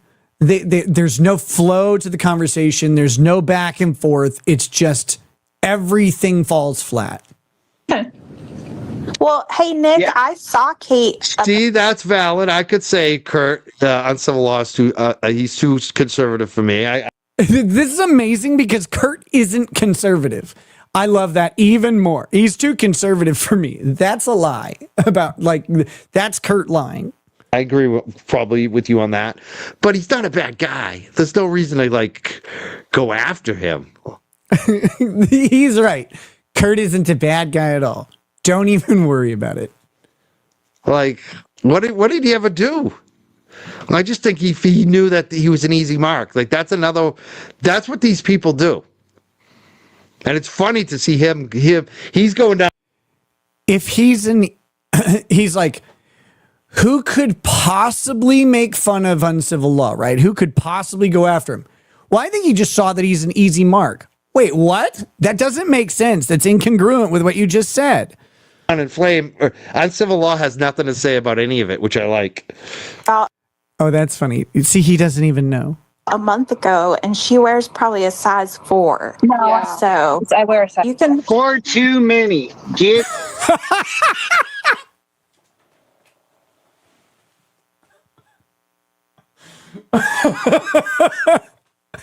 I'm sorry. That was funny. That was fun. She wears a size 4. 4 too many. How do they not realize? It doesn't matter what they say. I'm going to call them fat because it bothers them.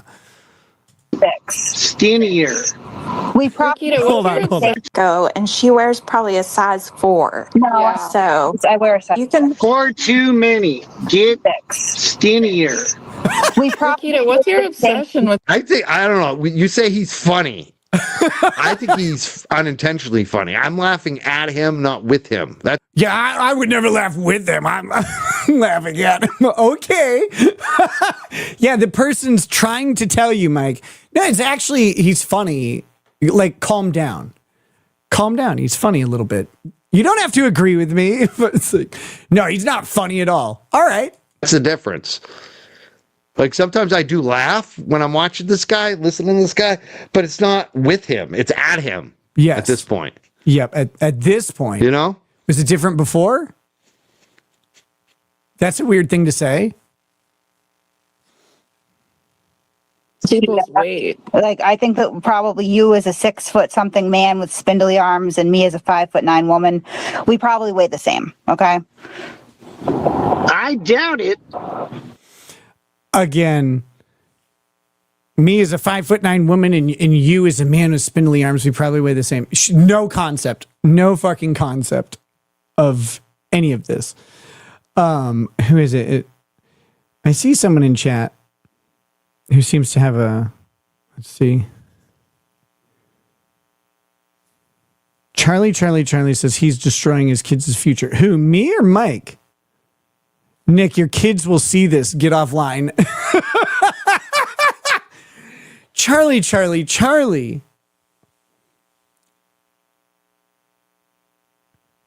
Do you have children, Charlie?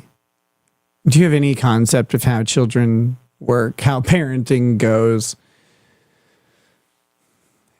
Do you think for a moment that my kids need to see this? Like, do you really think, like, oh my God, Dad's never laughed before. He certainly never laughed at a fat woman. What are we going to do?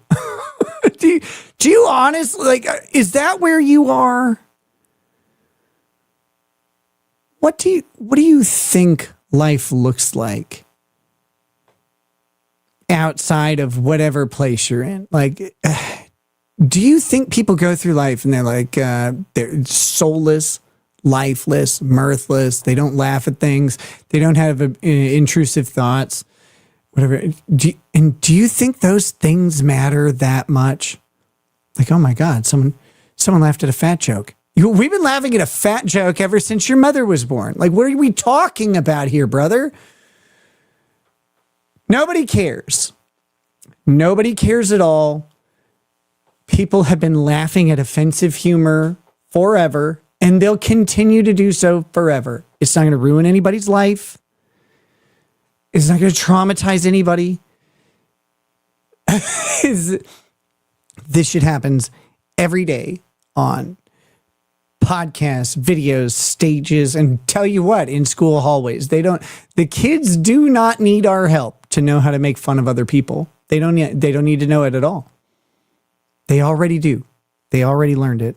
They learned it from watching me, personally. Every single child on earth. I don't, bro. I think she's right on that. I think you probably do weigh about the same, bro.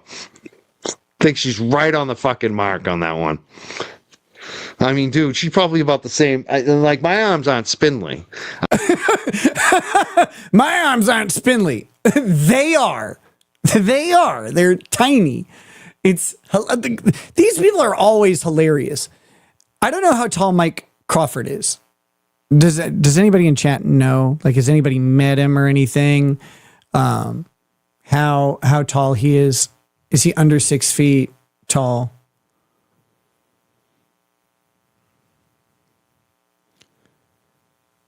He's kind of tall. Like, how tall?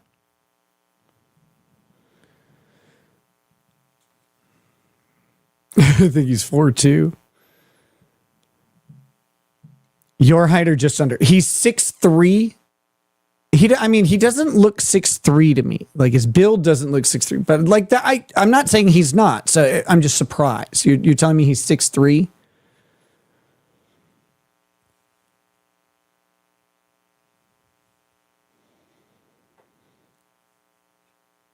He is 6'7". Mike is like 5'9", 5'11". If yeah, there's this guy. Again, I'm not a big guy. Like I'm not like big and meaty, but I'm tall. I'm tall, and so I naturally frame out larger than people expect. If he's really like 5'7" to 5'9", what are we taught? Like, it's not even close. It's not even close. I would look huge next to him.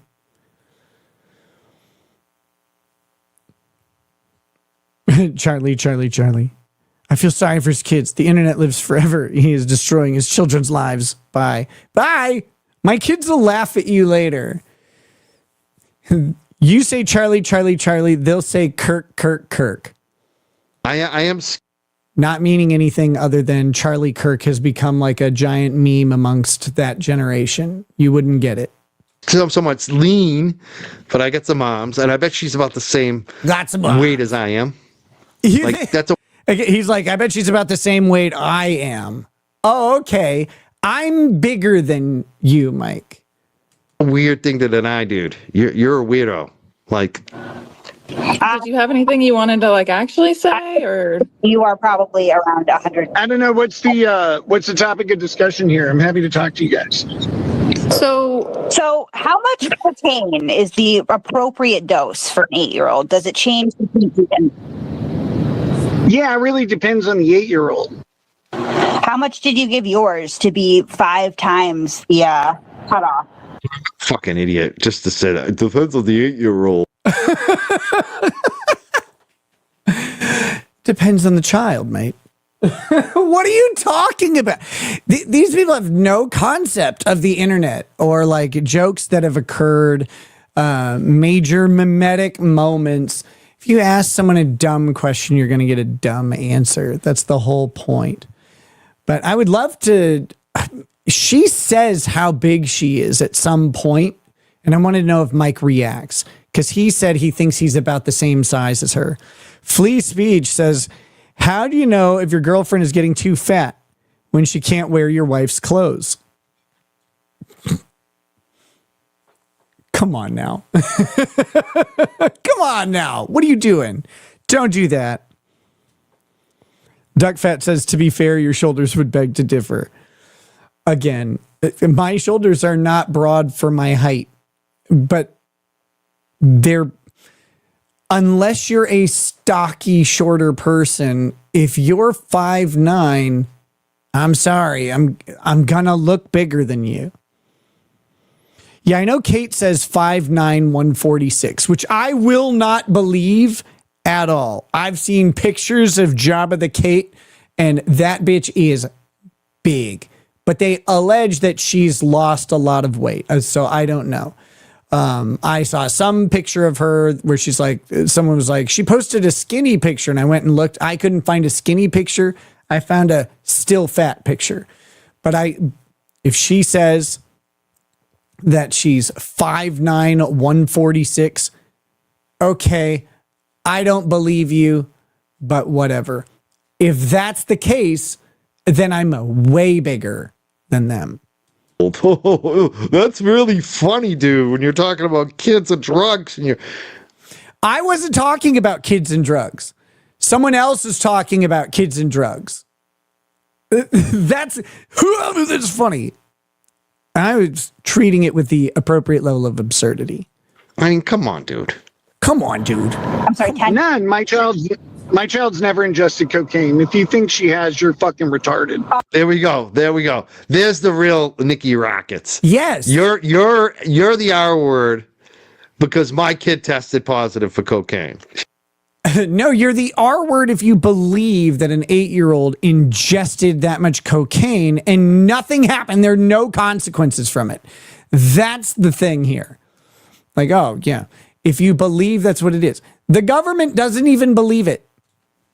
Crawford is jerking off at you, not with you. It's obviously not gay at all. If he does it angrily and maintains eye contact, then it's okay.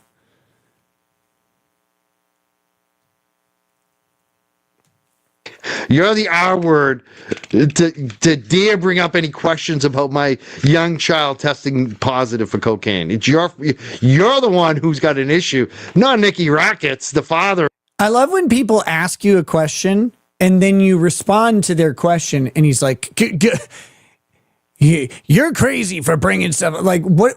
Where did I say that at all? I just said you're retarded if you believe it. I just answered the question. I was asked and it was answered. And they're like, can't believe he would do that. What do you want me to do? Not answer? For the kid that tested positive for cocaine. This guy's a fucking idiot. How the fuck do people watch this guy? Fucking clown. Okay, was it like a conspiracy? They just faked the test? I have no idea what they did with the test because they didn't give us discovery, and when we demanded a retest, they wouldn't do it. With you people. It's always the discovery. No. Well, you realize how you verify a factual scenario is by going through discovery and actually getting those facts from the other party, because you don't have any other way to examine them. You understand that, right? Like you understand, Nick, that another part of journalism is asking a person. Another part of journalism is they did ask the question, Mike. I gave them an answer. They said, what happened? I don't know. I want to know. I wanted to know the moment they told me. I asked for information. They didn't give it to me. I asked for confirmation. They wouldn't do it. I didn't have the legal ability to do it. They wouldn't let me. I couldn't get it done. It was not possible.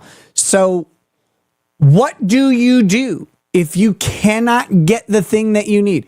What happened? I don't know. What I do know is that she didn't ingest cocaine. Like, I know that for a fact.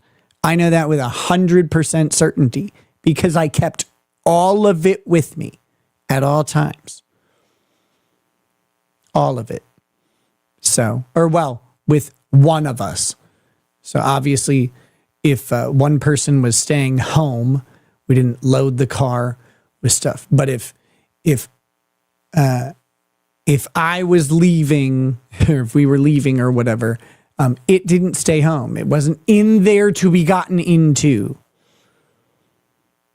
Person involved in the situation a question about it, which she did, and you're coming off really nasty just because she asked a fucking question about it. The question is designed to be nasty. Why are these people like? I 100% am being nasty. Yes, I'm making fun of these people. I came into the thing.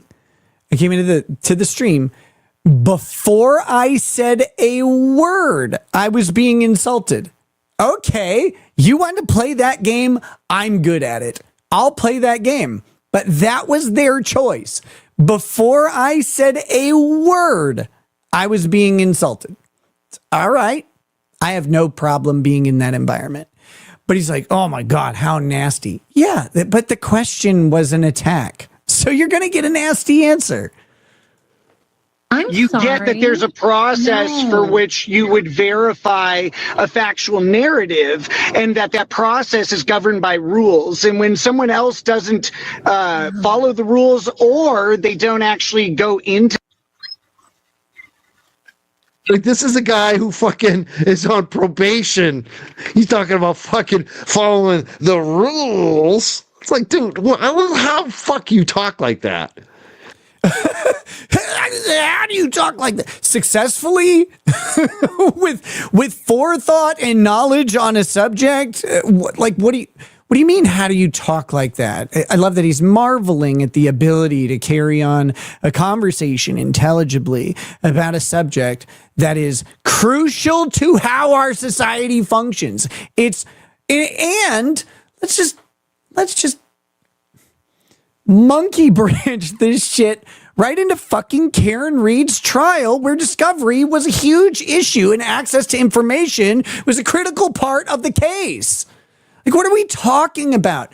These people should be so well versed in this subject and immersed in the very concept of it, and it should bother them that the access to information control, or it should bother them that the access to information that's available, can have an impact on how people perceive an event, because they believe that too much information was given in regards to the vehicle, that the ARCA testimony shouldn't have been allowed, that some of the testimony about the Celebrite data shouldn't have been allowed, that all of these things shouldn't have been allowed.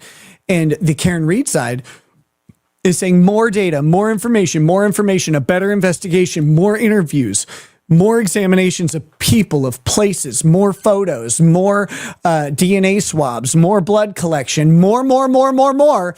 And the judge is like, nope, less. This is such a critical issue in the thing that they're talking about, that I'm talking about with them or trying to talk about with them. And they're just like, it's always discovery. Yes, it was one of the most critical factors in the case. Unbelievable. Jonah Finn says, try subtarded. Retards won't understand.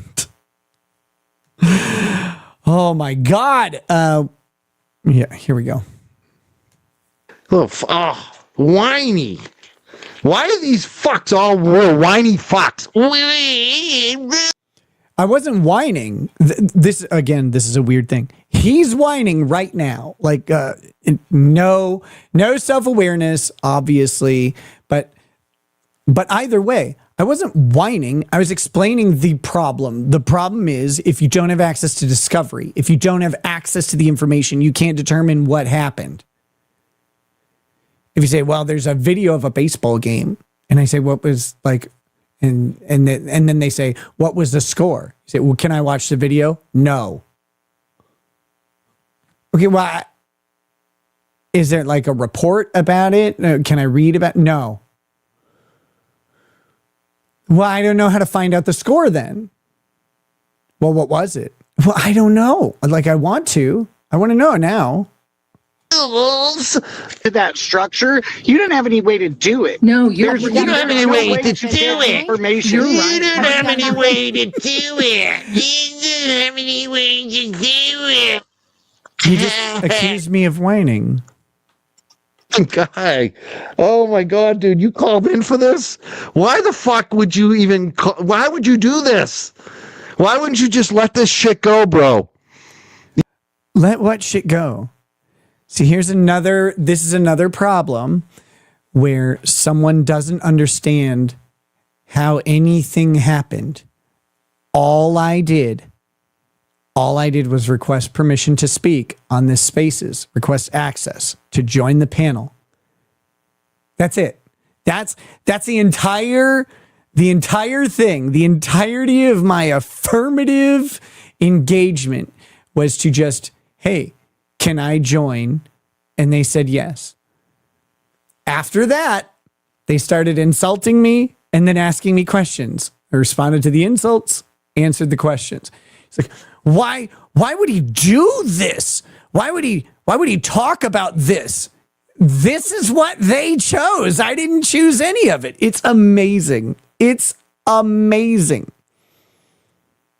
You think you're winning on this, bro? What do you mean? do you think you're winning?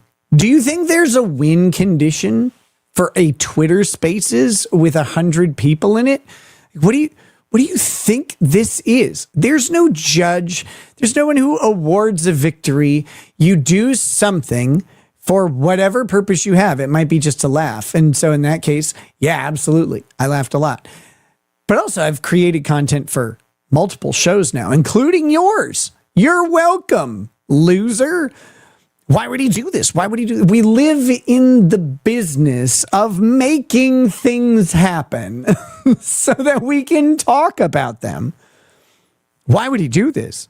Was based on Karen Reed, who goes through Discovery and just makes shit up. So you're right. I stand corrected. Yeah, I don't care about Karen Reed's Discovery issues that you guys have with her.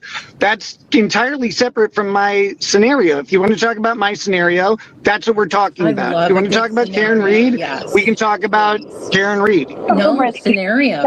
By all means. Yesterday, why did you hit a payloader, Nick?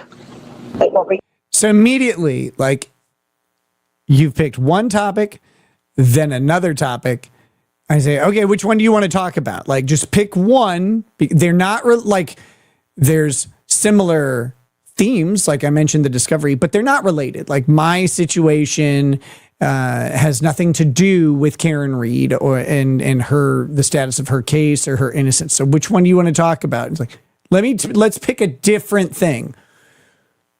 I'm not going to discuss the nature of an auto accident with a pending issue. Like, what are you talking about? Are you fucking stupid? Not as stupid as you. I've never hit a payloader before with my car.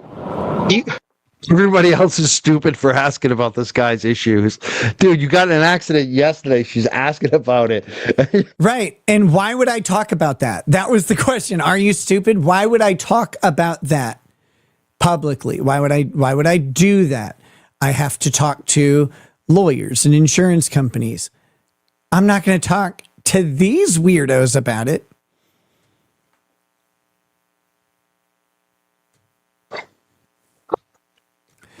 Also, I hit the payloader because John's face was painted on it. I was like, oh God, every time I see this guy, I have to run into him with a car. You stupid. You don't fit inside of a car key. You should drive a plane. This is his response to everything, fat jokes. Like, he's doing fat jokes. Yes. Like, your life is... You figured it out. I don't respect any of these people. He's like, can you believe it? He's doing fat jokes. Yeah. If I was around you, I'd pick something else. Isn't fucking toxic enough. You got to throw in some fat jokes at a woman. He's not toxic enough. He's not toxic enough. I think on the Glare stream when he said you got to throw fat jokes at a woman, I said I was going to throw fish, but I thought that'd be rude. That's really helping you, bro. We're really helping you. You little manlet. Okay, like I guarantee we're probably in the same place. You're a tiny, tiny man. Tiny, tiny man. I'm bigger than you, bitch. I don't think you are. Again, this is one of the weird things people do. You can verify how tall I am. I have multiple public appearances. It's not even a question at this point. Like, you may not have seen them, but they exist. You can see me next to other people. Such a weird thing. It's like, you're a tiny man, you're a manlet. I'm not. I didn't do anything. Like, I didn't make myself tall. It's not something I earned. I just happen to be 6'3". I just am. Sorry. But it's like, no, you're not. Like, okay. You can go find pictures of me. Dagon 3 says he's right. It's helping you. Cha-ching. Cha-ching. With a $20 super chat. Thank you so much. Very much appreciated. And here we go. You said you're 5'9"? I don't think he is bigger than her. Somebody said, what's a payloader? It's like one of those like farm equipment, with the arm type. I love this. He's talking about an excavator. He's like, yeah, a payloader, it's like a farm equipment with... It isn't. It isn't like a farm equipment. It's a massive construction vehicle, but like it's not like a farm equipment. Jesus Christ. Thing. I'm not sure what type of farm equipment. Yeah, it's like this. I'm actually not sure what it is. We know. You said it was a thing with like an arm. What are you talking about? Why would you answer if you don't know? She's like, I don't know. Let me look it up. But it was some type of big machine that was like backing up, and he apparently, I'm guessing, sped and crashed into it. I don't know what happened. We don't fully know, but this dude got in an accident the day before this call. Yes. I am 5'9". I am 146 pounds. I'm assuming that you are 6'1" and 100. Oh, I'm much larger than you. I don't. Much larger. If you're assuming I'm 5'9", why would you assume that you're bigger than me? That's a very weird thing to say. But then saying you have little spindly arms. I said that we. If you're larger than her, do you fit in a car? Yes, I do. Okay, so then she fits that in a car. was a cell phone. No, it was an insult. I was calling her fat. Yeah, It was a bad one. You're really good at that, Nick. You're really, really good at that. Again, it's like they're trying to logic through me. Just like I don't know how big this person is. They sound fat. I've seen pictures of them being fat. Someone says they're skinnier. I'm still gonna call them fat. You know why? Because it bothers them, because it's an insult. I'm really not trying for empiricism here. I don't know if you noticed, but it's like, well, would you do it? Let's see. Let's follow your logic. Yeah, I fit in a car. I'm not fat. She's fat, so she doesn't. This isn't hard. It's very simple. I know. I have lots of practice. There's lots of fat people. That was a joke. No! How are you so bad at this? That wasn't a joke. That was honest. I have lots of practice calling people fat. There's a lot of fat people. What are we? How do you not get that? Was that a joke? No. America has an obesity problem. I mean, damn, this guy is... His audience really has to be single-digit IQ, I'm guessing. He just roasted you guys. Idiots. Wow. Here, I'll I thought about this.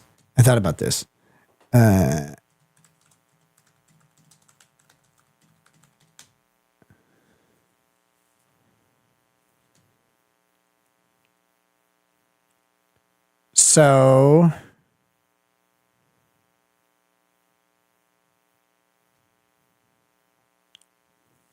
here we go. Just very briefly, this is this is reality. All right. This is Lady Rackets right here. This is several years ago. She looks quite a bit different now. But this is Lady Rackets. She is 5'2". This is me, much bigger. It's like, again, this isn't hard to find. This is on my YouTube channel. I'm much bigger. It's not. This is a 5 foot tall shelf over here on the left. This is a 6'5" shelf over here on the right. It's like they're like, oh my God. He's not that tall. I am. How silly. Listen, this is what they're entertained by. There's lots of fat people. Where's your accent from? I would like to know that as well. I love this. So if you missed the question, where is your accent from? Now, some of you may know my history. Some of you may not. I was born in Houston, Texas in 1981. I moved to Minnesota in 1991. I was almost 10. I was just a little bit shy of 10 years old when we moved up. So, I've lived in Minnesota ever since. When I moved here, everybody said I had a Texas accent. However, it has been 34 years. I don't have a strong Texas accent anymore. It's kind of mellowed over the years. My accent is a combination of Texas, No, it's not. Minnesota, and anger. No, I don't. You're What are you right. so I angry wasn't about? born in Texas. I'm making that up for an inexplicable purpose. Yeah, You're no. correct. It's amazing. It's amazing because it's like, they're like, no, I don't believe you. Okay. Like, again, okay. Why? Why would I make that up? Like, what's the purpose of it? But here we go. I noticed the comment down here. The Lawfario official. Is that Nan? Is this Nan? Down here at the bottom?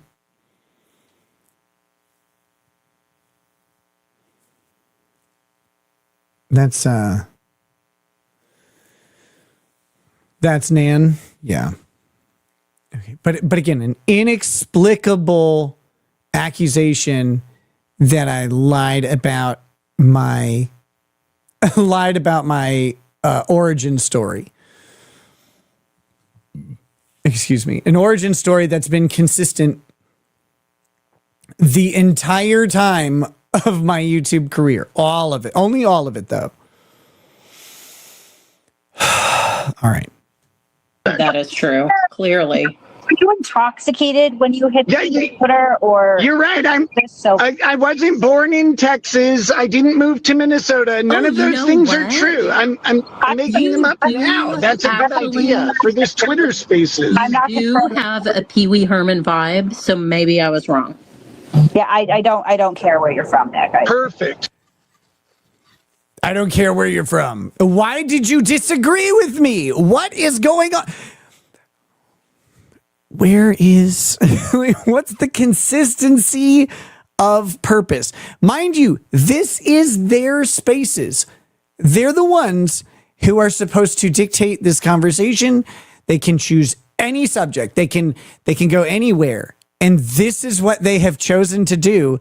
And then they wonder why I answer them. Pee Wee Herman. That, you know what? I like Pee Wee Herman, but he does have some Pee Wee Herman vibes. The voice and the, the thing in the theater. The thing he did a Pee Wee Herman. He did. The thing in the theater. Are you saying I masturbated in a pornographic theater? I mean, I don't think so. I don't think that's the. Even if I jerked off on a live stream, that's way different. It's not even close to the same thing. That I feel bad because Pee Wee Herman had actual talent. Nick, I'm not so sure about. Like Nick, Mike, you are obviously unable to judge talent. It's very clear. Justify it however you want. Someone asked me, I answered the question. You're the guys who question my answer for no reason. How did you hit a payloader? Did you not see it? They move pretty slow, Nick. Just for the record, she has no idea how fast a payloader moves. She has none. She's like, they move pretty slow. She has no idea.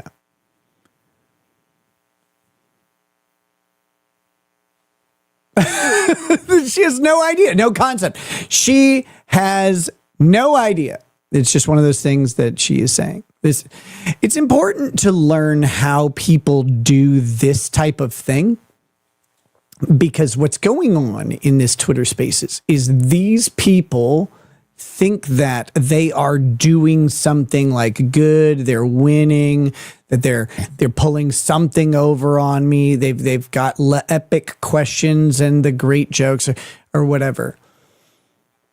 All I've done is show up to a Twitter Spaces and ask if I could be part of the conversation. And this is what happened. That's it. Just my very presence has done this. It's amazing. Told you, dummy, I have a pending legal issue I'm not going to discuss on a Spaces. Stupid after hitting a payload. Yeah. Kate's the dummy because she's asking a question, but you went up on a space after you got in a car accident that everyone on the internet is talking about. And she's the dummy? Yes. For asking the question. You're the dummy for acting like that's a ridiculous question that everyone wants an answer to. Who cares what people want? I didn't say it was a ridiculous question. I said she was a dummy for expecting me to answer it. Because I already said exactly why I won't. I have a pending legal issue. I'm not going to talk about it in public. So you asked me again, and you expect me to have a different response? I mean, what a clown. With your fucking van, dude. I mean, like, when did you get your license? That's one, I guess, historical question. Has it been more than 10 years? When did I get my license? I think it was 1998 or 1999. I don't remember. Okay, so you've had lots of driving experience. How the fuck do you hit a payloader? Again, just for a moment. Just for a moment.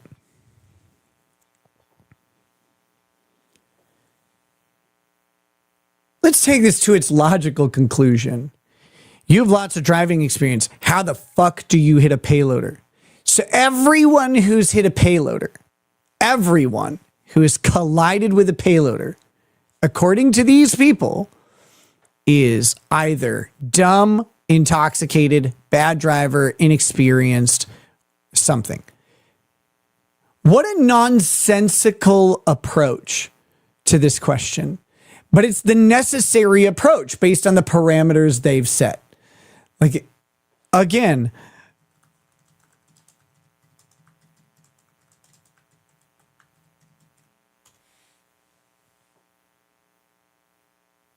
if your whole thing is, how do you hit a payloader? You must be inexperienced. You must have been intoxicated. You must have not seen that implies that anybody else who has ever hit a payloader is the same thing.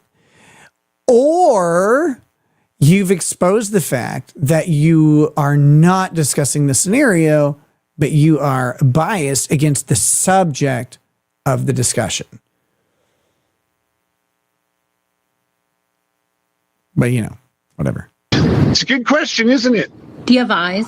Can we start? No, I don't. I don't have eyes.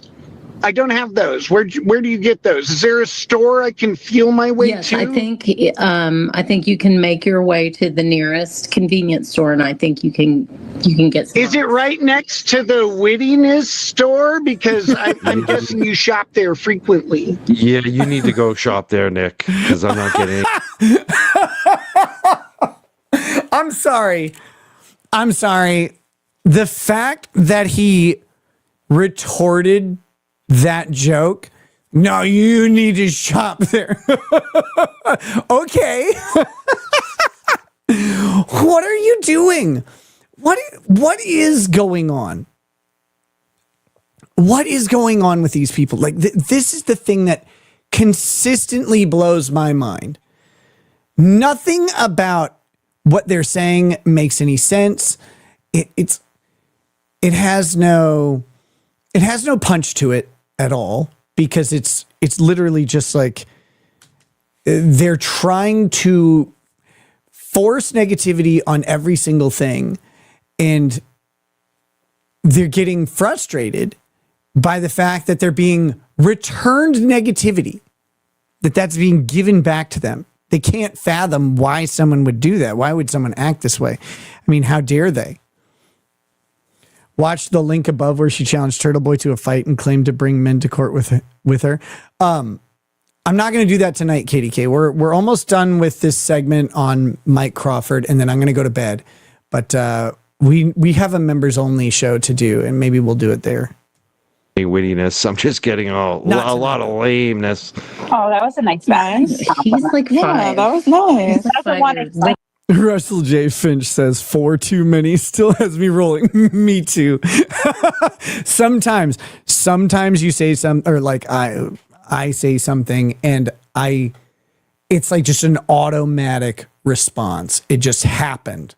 right? It just did occur, and it surprises even me. And so it's like, oh my God. By the way, thank you to Jenna Sievers. Oh, things going slow tonight. Jenna Sievers becoming a YouTube member at the lawyer level. Thank you, Jenna. Very awesome. That brings us to 41 members tonight. That's a lot of beautiful members. It's like a whole field of them. Early 5 years old. You guys have every opportunity. I can't believe this dude is in a group of antis, and I'm like agreeing with the antis, the anti-Karen Reed people. These are so again. Sometimes people say things and they haven't thought about him. I can't believe he's in a group of antis, and I'm agreeing with the antis. What are you agreeing with? Because he said over and over again that they're asking questions. Okay, so what, you're agreeing with questions? What? You've talked about journalists asking questions. What assertions have been made here? What things have been put forward to agree with? Because agreeing with questions is weird. I agree with a probe for information. Well, okay, what does that even mean?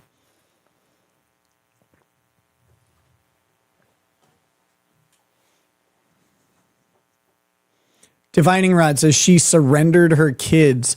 Holy fuck. Yeah, two of them. Now, allegedly, this is Kate Peter we're talking about. Kate Peter has 4 children, and the government took 2 of those children. Kate Peter has said that she voluntarily gave them up for adoption. That's one of those partially true stories where the government gives you the opportunity to voluntarily give up 2 children because they're going to take them one way or another. But if you voluntarily give them up, you don't have the same sort of legal status imposed upon you for having children removed from your home on a permanent basis. It might cause problems with the other children, for example. Now, I don't know if I can confirm this. I don't know how I would confirm this other than there's documentation about it, supposedly, but I haven't read all of it. Maybe I will one day. I don't really care that much. Like, I don't really care to get into this, but allegedly, supposedly, the 2 children were removed, had ongoing problems with inter-sibling sexual contact, which I know a little bit about this subject because I was a foster parent for a long time. That tends to be the result of sexual abuse in the home.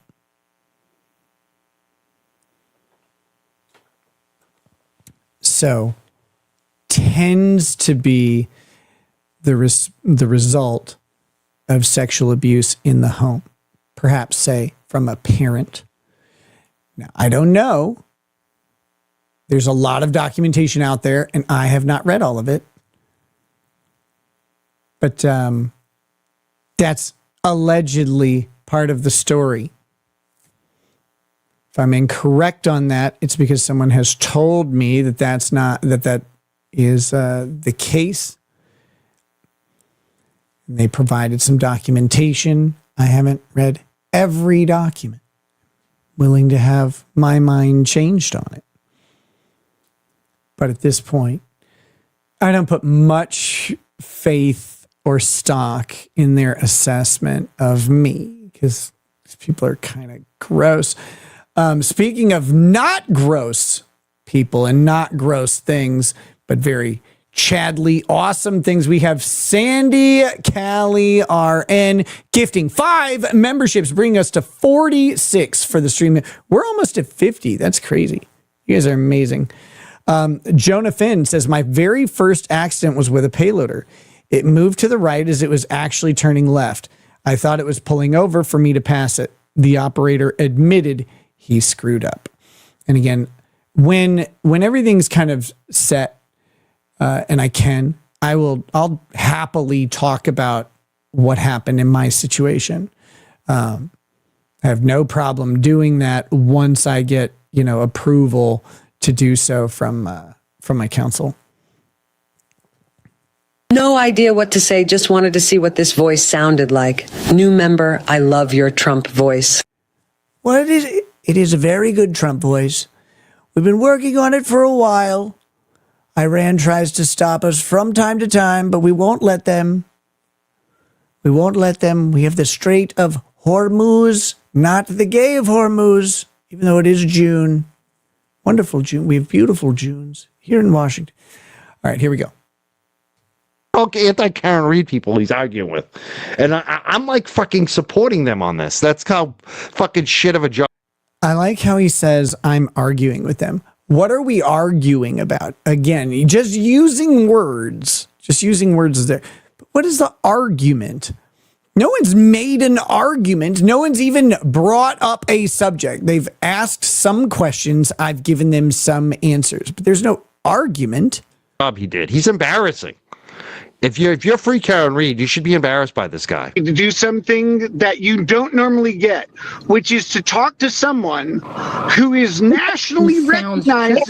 He's national. Look at this guy. Fucking another egomaniac. He's nationally recognized. Yeah, you're most well known for your fucking arrest, bro. And I love this. I love it. It's again, this is one of those sentiments where someone says something that sounds right to them, but necessarily isn't true. You're most well known for your arrest. No, not really. I'm most well known for the work which made my arrest important beyond the standard drug possession arrest that anybody else might have. It's like I'm most known for everything leading up to why people cared that I was arrested in the first place. That's what you're nationally recognized for, is your crash outs. Now, I'm nationally recognized the most for my coverage of Kyle Rittenhouse and my coverage of Johnny Depp. There were articles written about it in news publications across the country and globe. Like, what are we talking about here? Why do you do that? Like, why do people act like this? Why do people do this? This is one of the things I really don't understand. I'm not boasting about being nationally recognized in this conversation. I'm saying you have the opportunity to talk to a nationally recognized Karen Reed supporting streamer. And what you choose to do with it is not talk to me about the subject. Fucking your 1,000 pages on Kiwi Farms. 11,000. Your kid testing positive. And again, 11,000. But the crazy thing is, several thousand of those are before I was arrested and before Kiwi Farms started to hate me. But who cares? These people are literally retarded. In the real sense of the offensive sense of the word. For cocaine. That's what you're nationally recognized the most for. I'll be gladly recognized as nationally as a cocaine expert all day long. Yeah, probably. I'm pretty good at it. I know a shitload about it. I know a whole lot more about it than you guys. And if not you guys, I'm not talking to you guys, I'm talking to Mike and these weirdos. If they asked me questions in good faith about cocaine, about testing, about how things worked, I would tell them, I would give them a fucking great education on it. Because I did a ton of research before getting arrested. I did a ton more after. You're most famous for that, bro. Congratulations. That's a big fucking thing. You must be very proud, Nick. Your parents must be very proud. When you were born as a rich kid, Nick. Check this out. Born as a rich kid.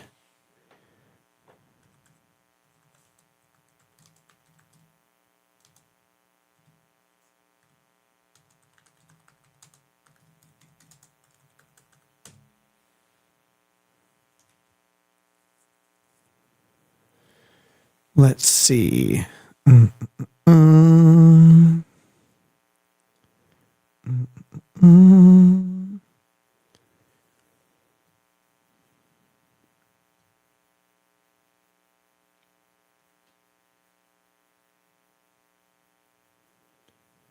Let's.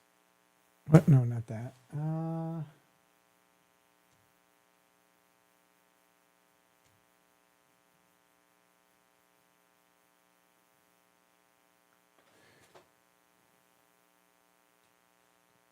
Here we go.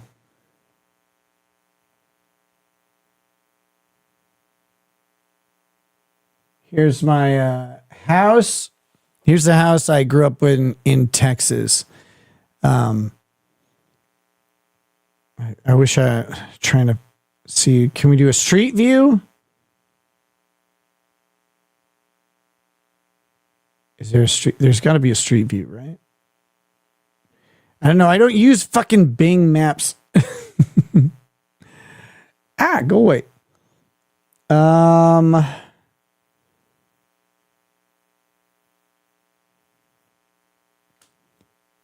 I mean, I don't know how else to show you. Like, this house in the 80s was a disaster because of the adjustable rate mortgage crisis, which locked us in place for quite a long time until my dad's company, or the company my dad worked for, moved us up to Minnesota. We're talking about, I don't even know what they purchased a house for, but we're talking like maybe $50,000-$60,000. It was 1,900 square feet, maybe 3 bedrooms. Like, it wasn't a bad house. It wasn't bad, but you know, my dad worked for Cray.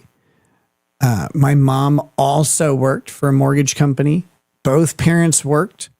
That's all we had. That was what it was. It wasn't born a rich kid. Oh, okay. There you go. It's like, it's just wild because it's like, what are you talking about? That's right next to a really shitty, actually like 4 different really shitty neighborhoods in Houston, Texas.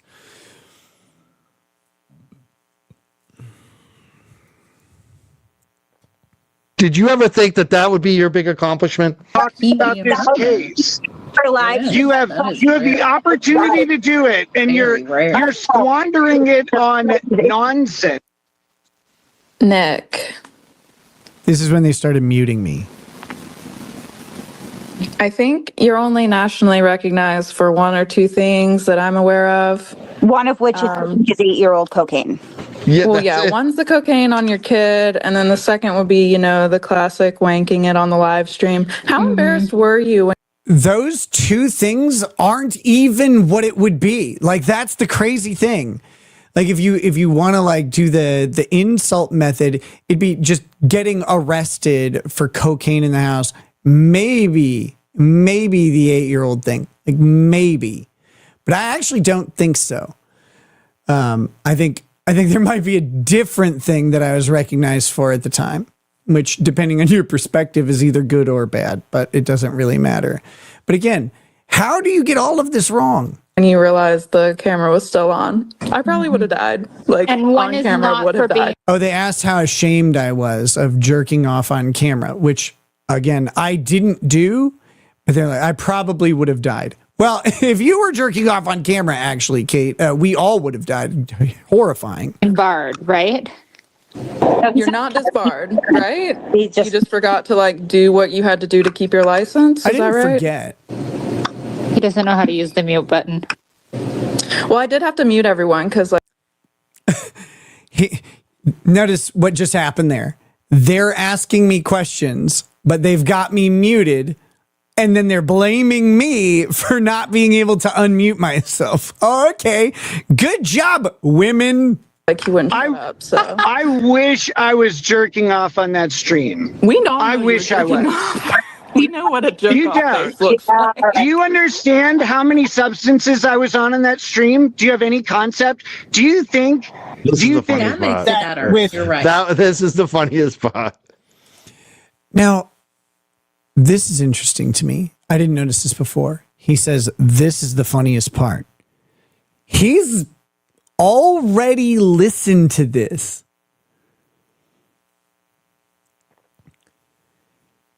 This isn't a cold listen to him. All right. He knows what's going to be said. He's already been through it. And this is the responses that he gave. This is a prepared segment of the show.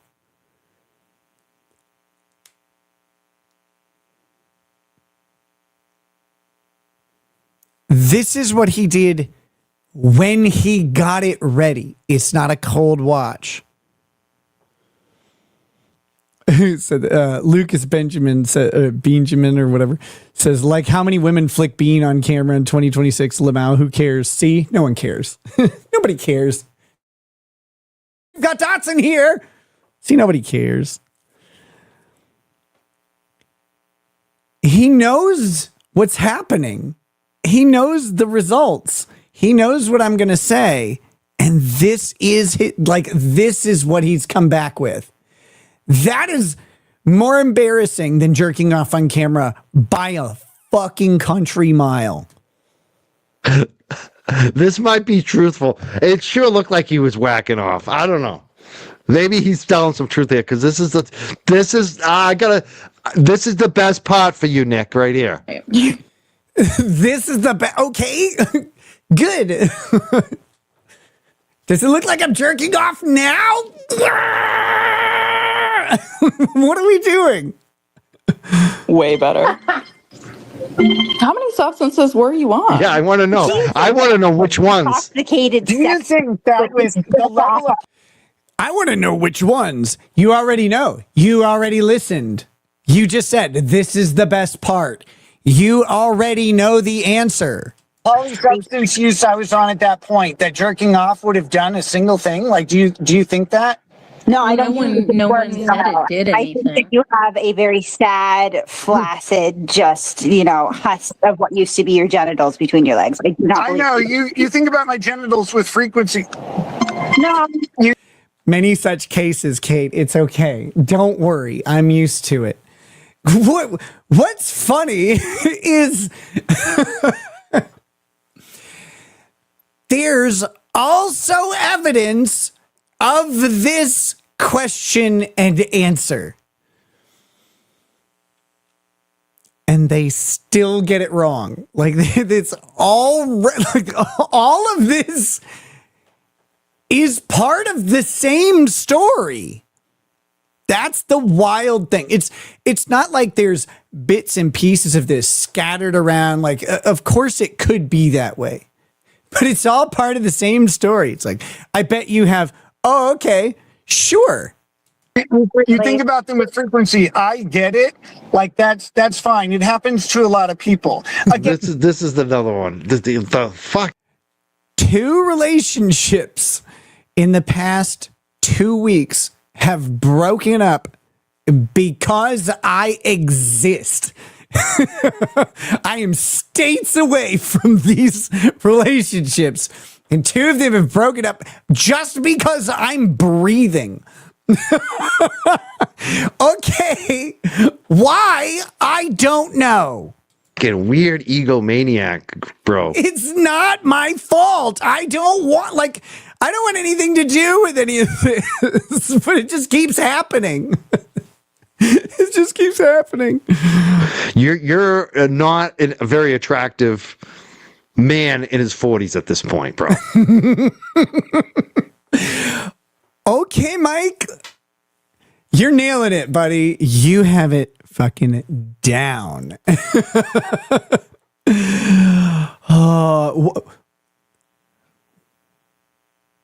Where does this come from? Why was that there? Why was that there? What a strange thing to say. Jacob T. Smith says, what a gay thing to say. But what a strange thing to say. Like, it wasn't just like a random insult. That was an assessment. Let's go back. With frequency. No, you think about them with frequency. I get it. Like that's fine. It happens to a lot of people. Again, This is another one. The fucking weird egomaniac, bro. You're not a very attractive man in his 40s at this point, bro. Like you're a not very attractive man in his 40s at this point, bro. Like that's fine. I don't care about Mike Crawford's assessment. I started this was like so in a weird period of time, significantly before the arrest, but when people started kind of getting annoyed with me, I became very interested in human relationships, particularly male-female relationships, because I didn't go through a lot of them. I did it in one shot. Pretty much. Met Lady Rackets. We got married. Been married forever. So I became interested in them because I didn't know a ton about them outside of my own. And it started in subtle ways. It started in subtle ways as like this journey through podcasting or YouTube, whatever you want to call it, has gone on. Because I started noticing things. One thing I started noticing was that, like, I wore like a lot of cargo shorts and stuff like that, and I started going, why do men wear shorts that are so long and like these big baggy shorts? And I was like, I think manly thighs are hilarious, and I think women might like them. And what I found out was that when I talked about wearing short shorts and stuff like that, and that I thinking that guys should do that more, the guys disagreed with me and women didn't. Now, I know some of you like a big, like a big guy or whatever, like a big, like thick all around guy, like whatever. I'm not here like to shame on that. I don't give a shit. What you like is what you like. But I was like, I just think like, especially if guys don't look like that, if they're built like lean or whatever, that maybe short shorts are the thing. And I got a lot of agreement from women, and all the guys said, you're a faggot. Like, that's what they said. And I was like, whoa. At this point, I realized something. The guys tend to listen to guys about what looks good. And they don't listen to women about what looks good, but they're trying to attract women usually. And they're listening to men. And I'm like, oh, this is all wrong and backwards. This is stupid. This is dumb. From that point on, I've never listened to a man again tell me like what's attractive. Like, they can say, I like this, I like that. But if they're like, no, this is attractive, I'm like, but I don't trust you. I don't trust you. Find me something with boobs to answer the same question, because that's what I care about. And it's seeing guys like Mike Crawford is sitting. He's honestly sitting there in a zip up hoodie with a baseball cap on, and great. If with some thick black frame glasses or whatever. And I look at that and I go, okay. Like that's the look you chose. That's fine. I don't get it. But I don't really trust his assessment. And I'm okay with that though. But it's such a weirdly placed thing because he's like, I'm going to honestly assess you. I don't feel like he was insulting me. I mean, I think he was trying to maybe take me down a peg or put some reality behind it, whatever. That's fine. But that was an assessment. You are an unattractive guy in your 40s. Like, okay. If you think so. Not a catch. Not a catch. Stop with the false bravado. It's false bravado. What false bravado? What is it? Ah! Joji says men should dress more like whores. Quote Nick Ricada. 100%. 100%. Nobody wants to look at your genitals. Well, I do, you liar. God. This is such a weird thing. Gendo 3S2K says, lol, no, you never ask a woman for dating advice. I didn't say ask a woman for dating advice. I said ask a woman what looks good on men. Don't ask a man what looks good on men. You have every opportunity to teach me about the Karen Reed case because I famously didn't look into all the backstory. And this is what you're spending it on because you people have no concept of how to do any of this. You're embarrassingly bad. Rikita, sorry, I had to mute everyone else again. I had to mute everybody. I didn't like what he was saying. Lucas Bean Jammin'. Welcome to lawyer status, buddy. Thank you. That puts us at 47. Because he's just talking. This is a guy who crashed all his shit because he's just talking. I had to mute everybody because he's just talking.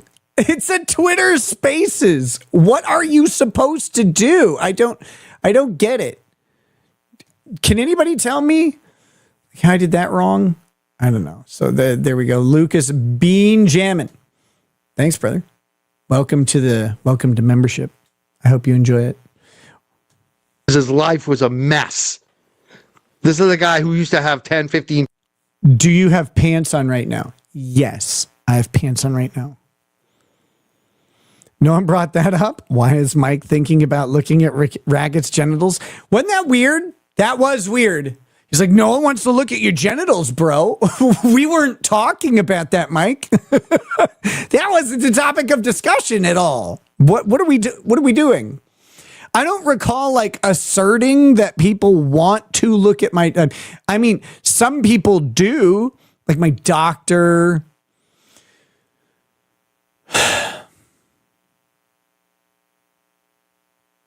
His name is Frank. 20,000, 50,000 people live in his chat who now has less than me. Wait a minute.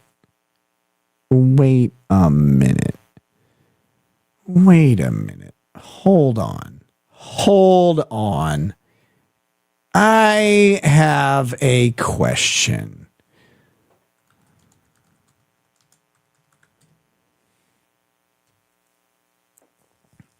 Less than him.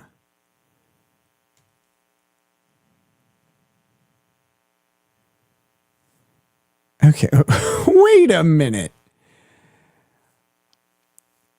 12 hours ago, 2,000 views. We have 1,100 people watching right now at fucking, what time is it? 3:30 in the morning after a 4-hour live stream. 459 views, 735 views, 2.8 thousand views. I'm very proud of him. 4,600, 6,600. He's almost gotten, he's around my member shows at this point. 3,300 views, 552 views. Like, what is he talking?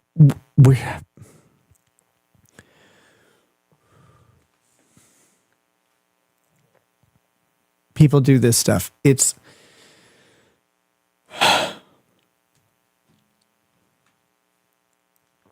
hold on. And again, I know I don't need to like even look into this stuff. I know I don't need to. But holy shit. So my lives. My last one was 14,000 views. That was Thursday. My members only stream from 9 days ago has 7,000 views. My Turtle Boy canceled stream has 47,000 views. And 10,000, 16,000, 20,000. This one's only 6.8. Oh, this one was 3.2. That was a members only show. Another members only show is 3.5.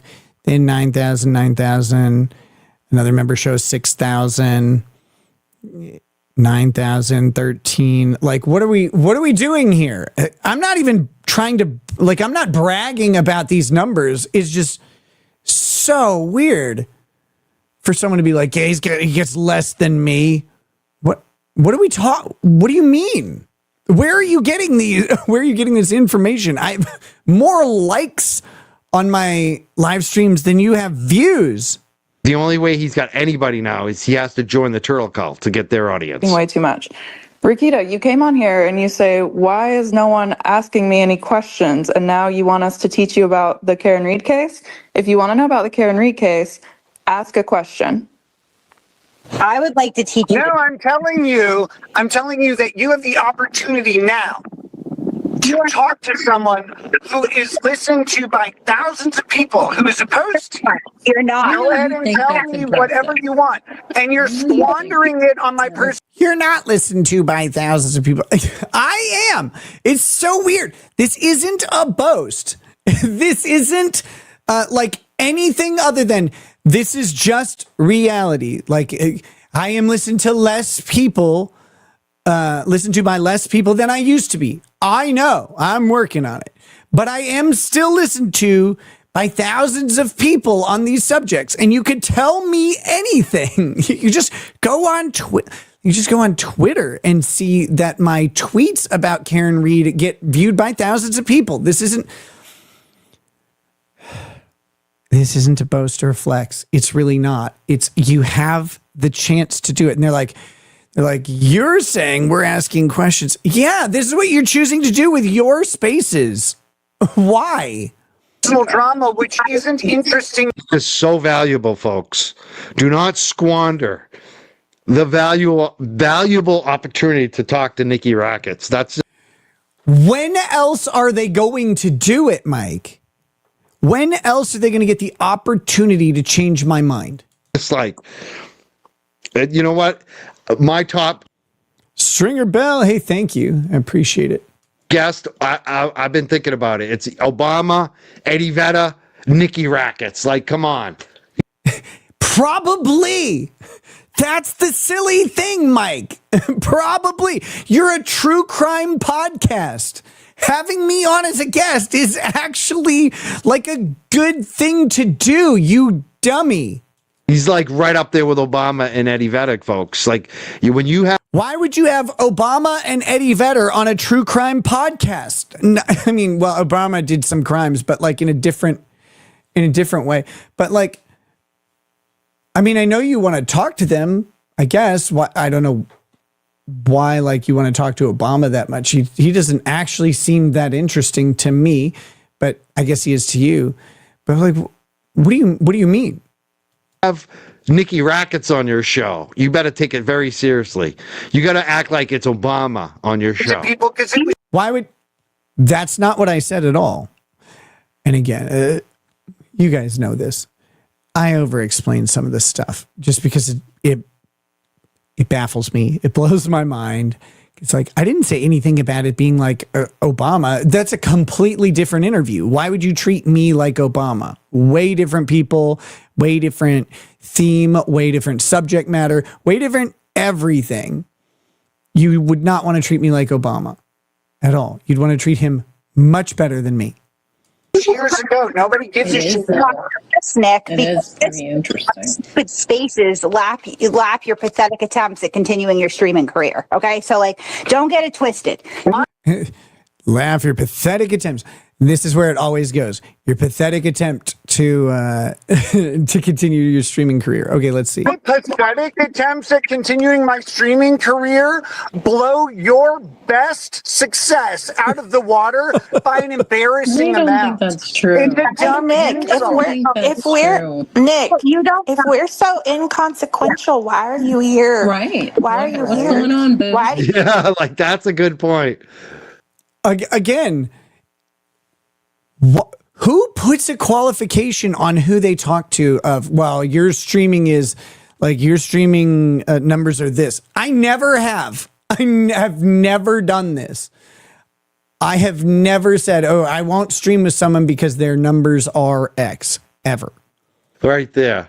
If they're so inconsequential, why did you decide to call? I didn't even call them inconsequential. They said that I had an embarrassing attempt to continue a career. And it's like, but it's way bigger and more successful than your best attempt has ever been or will ever be. All in on their space. You know, it's funny, Nick. No, I don't know what's funny. Mass Troll Mafia, she did spaces about me in the past. I never jumped in them. I never felt like I needed to respond. The space wasn't about me, you retard. I didn't jump into a space about me. I jumped into a space that was going on about other stuff. I didn't go in to respond. I went in to the space to have a discussion. They chose to open up and continue with insulting and denigrating comments and then wondered why I returned the favor. But also, this is why I have a successful streaming career over 8 years and you don't. You care what we I don't know. You brought me on, dummy.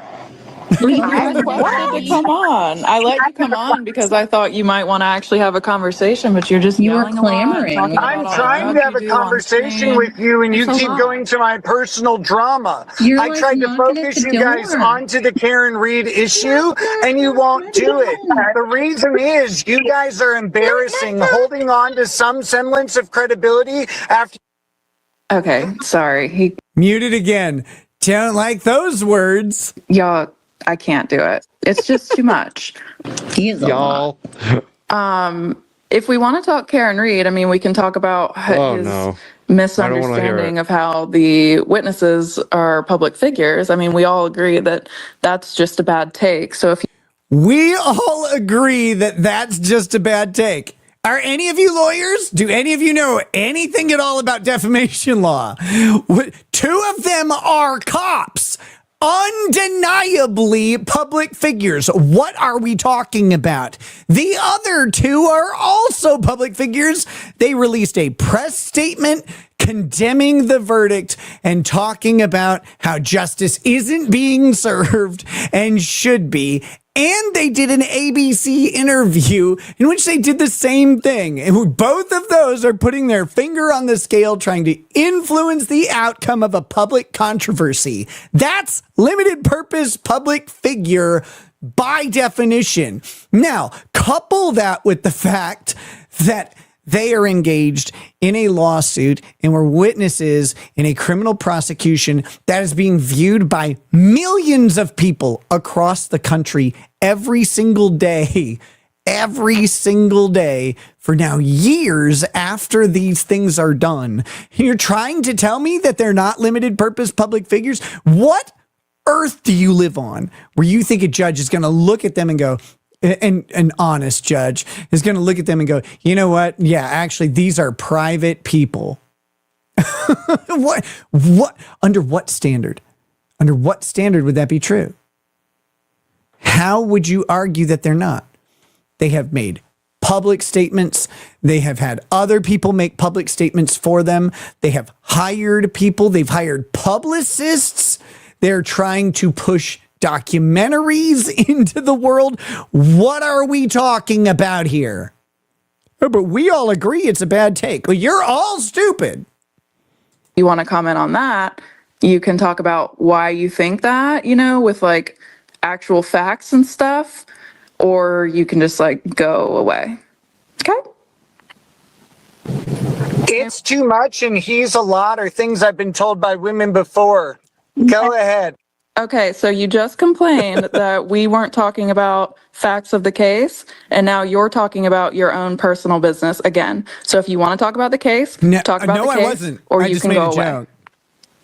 You got cuffed. Keep thinking about my penis, ladies. See you later. Let's not pretend that you have any prowess, Nick. You got hucked. You got cucked.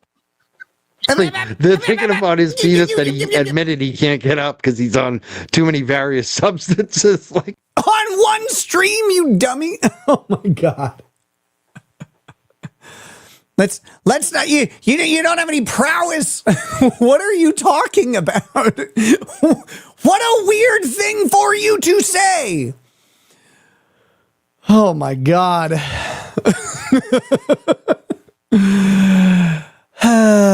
Okay. There we go. So this is that was a Twitter Spaces. I love doing stuff like that, by the way. I love going into places where people don't expect me to show up and just talking. And I love how often it goes exactly like that. I go in, I have said nothing, I'm insulted and attacked from the start. I'm not complaining. I am happy to engage that way. I don't want to. It's not my choice. It's not my preference, but I will do it 10 times out of 10. Every single time, I will happily go ahead and acquiesce to your requested engagement. With that, guys, it is time for me to go. This went way longer than I thought. That's what he said. And thought it would. And I've had a really great time with you guys tonight. I'm not in a bad mood or anything. I wasn't in a bad mood. I wasn't sad or anything. But I'll say this. It's always nice to come onto the show and get a great pick-me-up and have you guys hanging out with me the whole time. And it makes the show so much fun to come here and have you guys hang out with me for hours. I don't know why you do it, but I love you for it. Stringer Bell member for 3 months to stir that pot, Nick. I love it. We do have a members only show coming up. I might get to it tomorrow.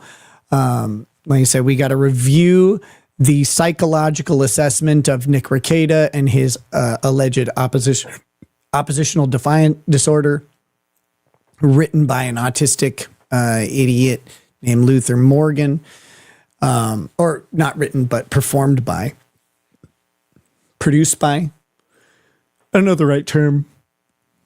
So we got to go through that.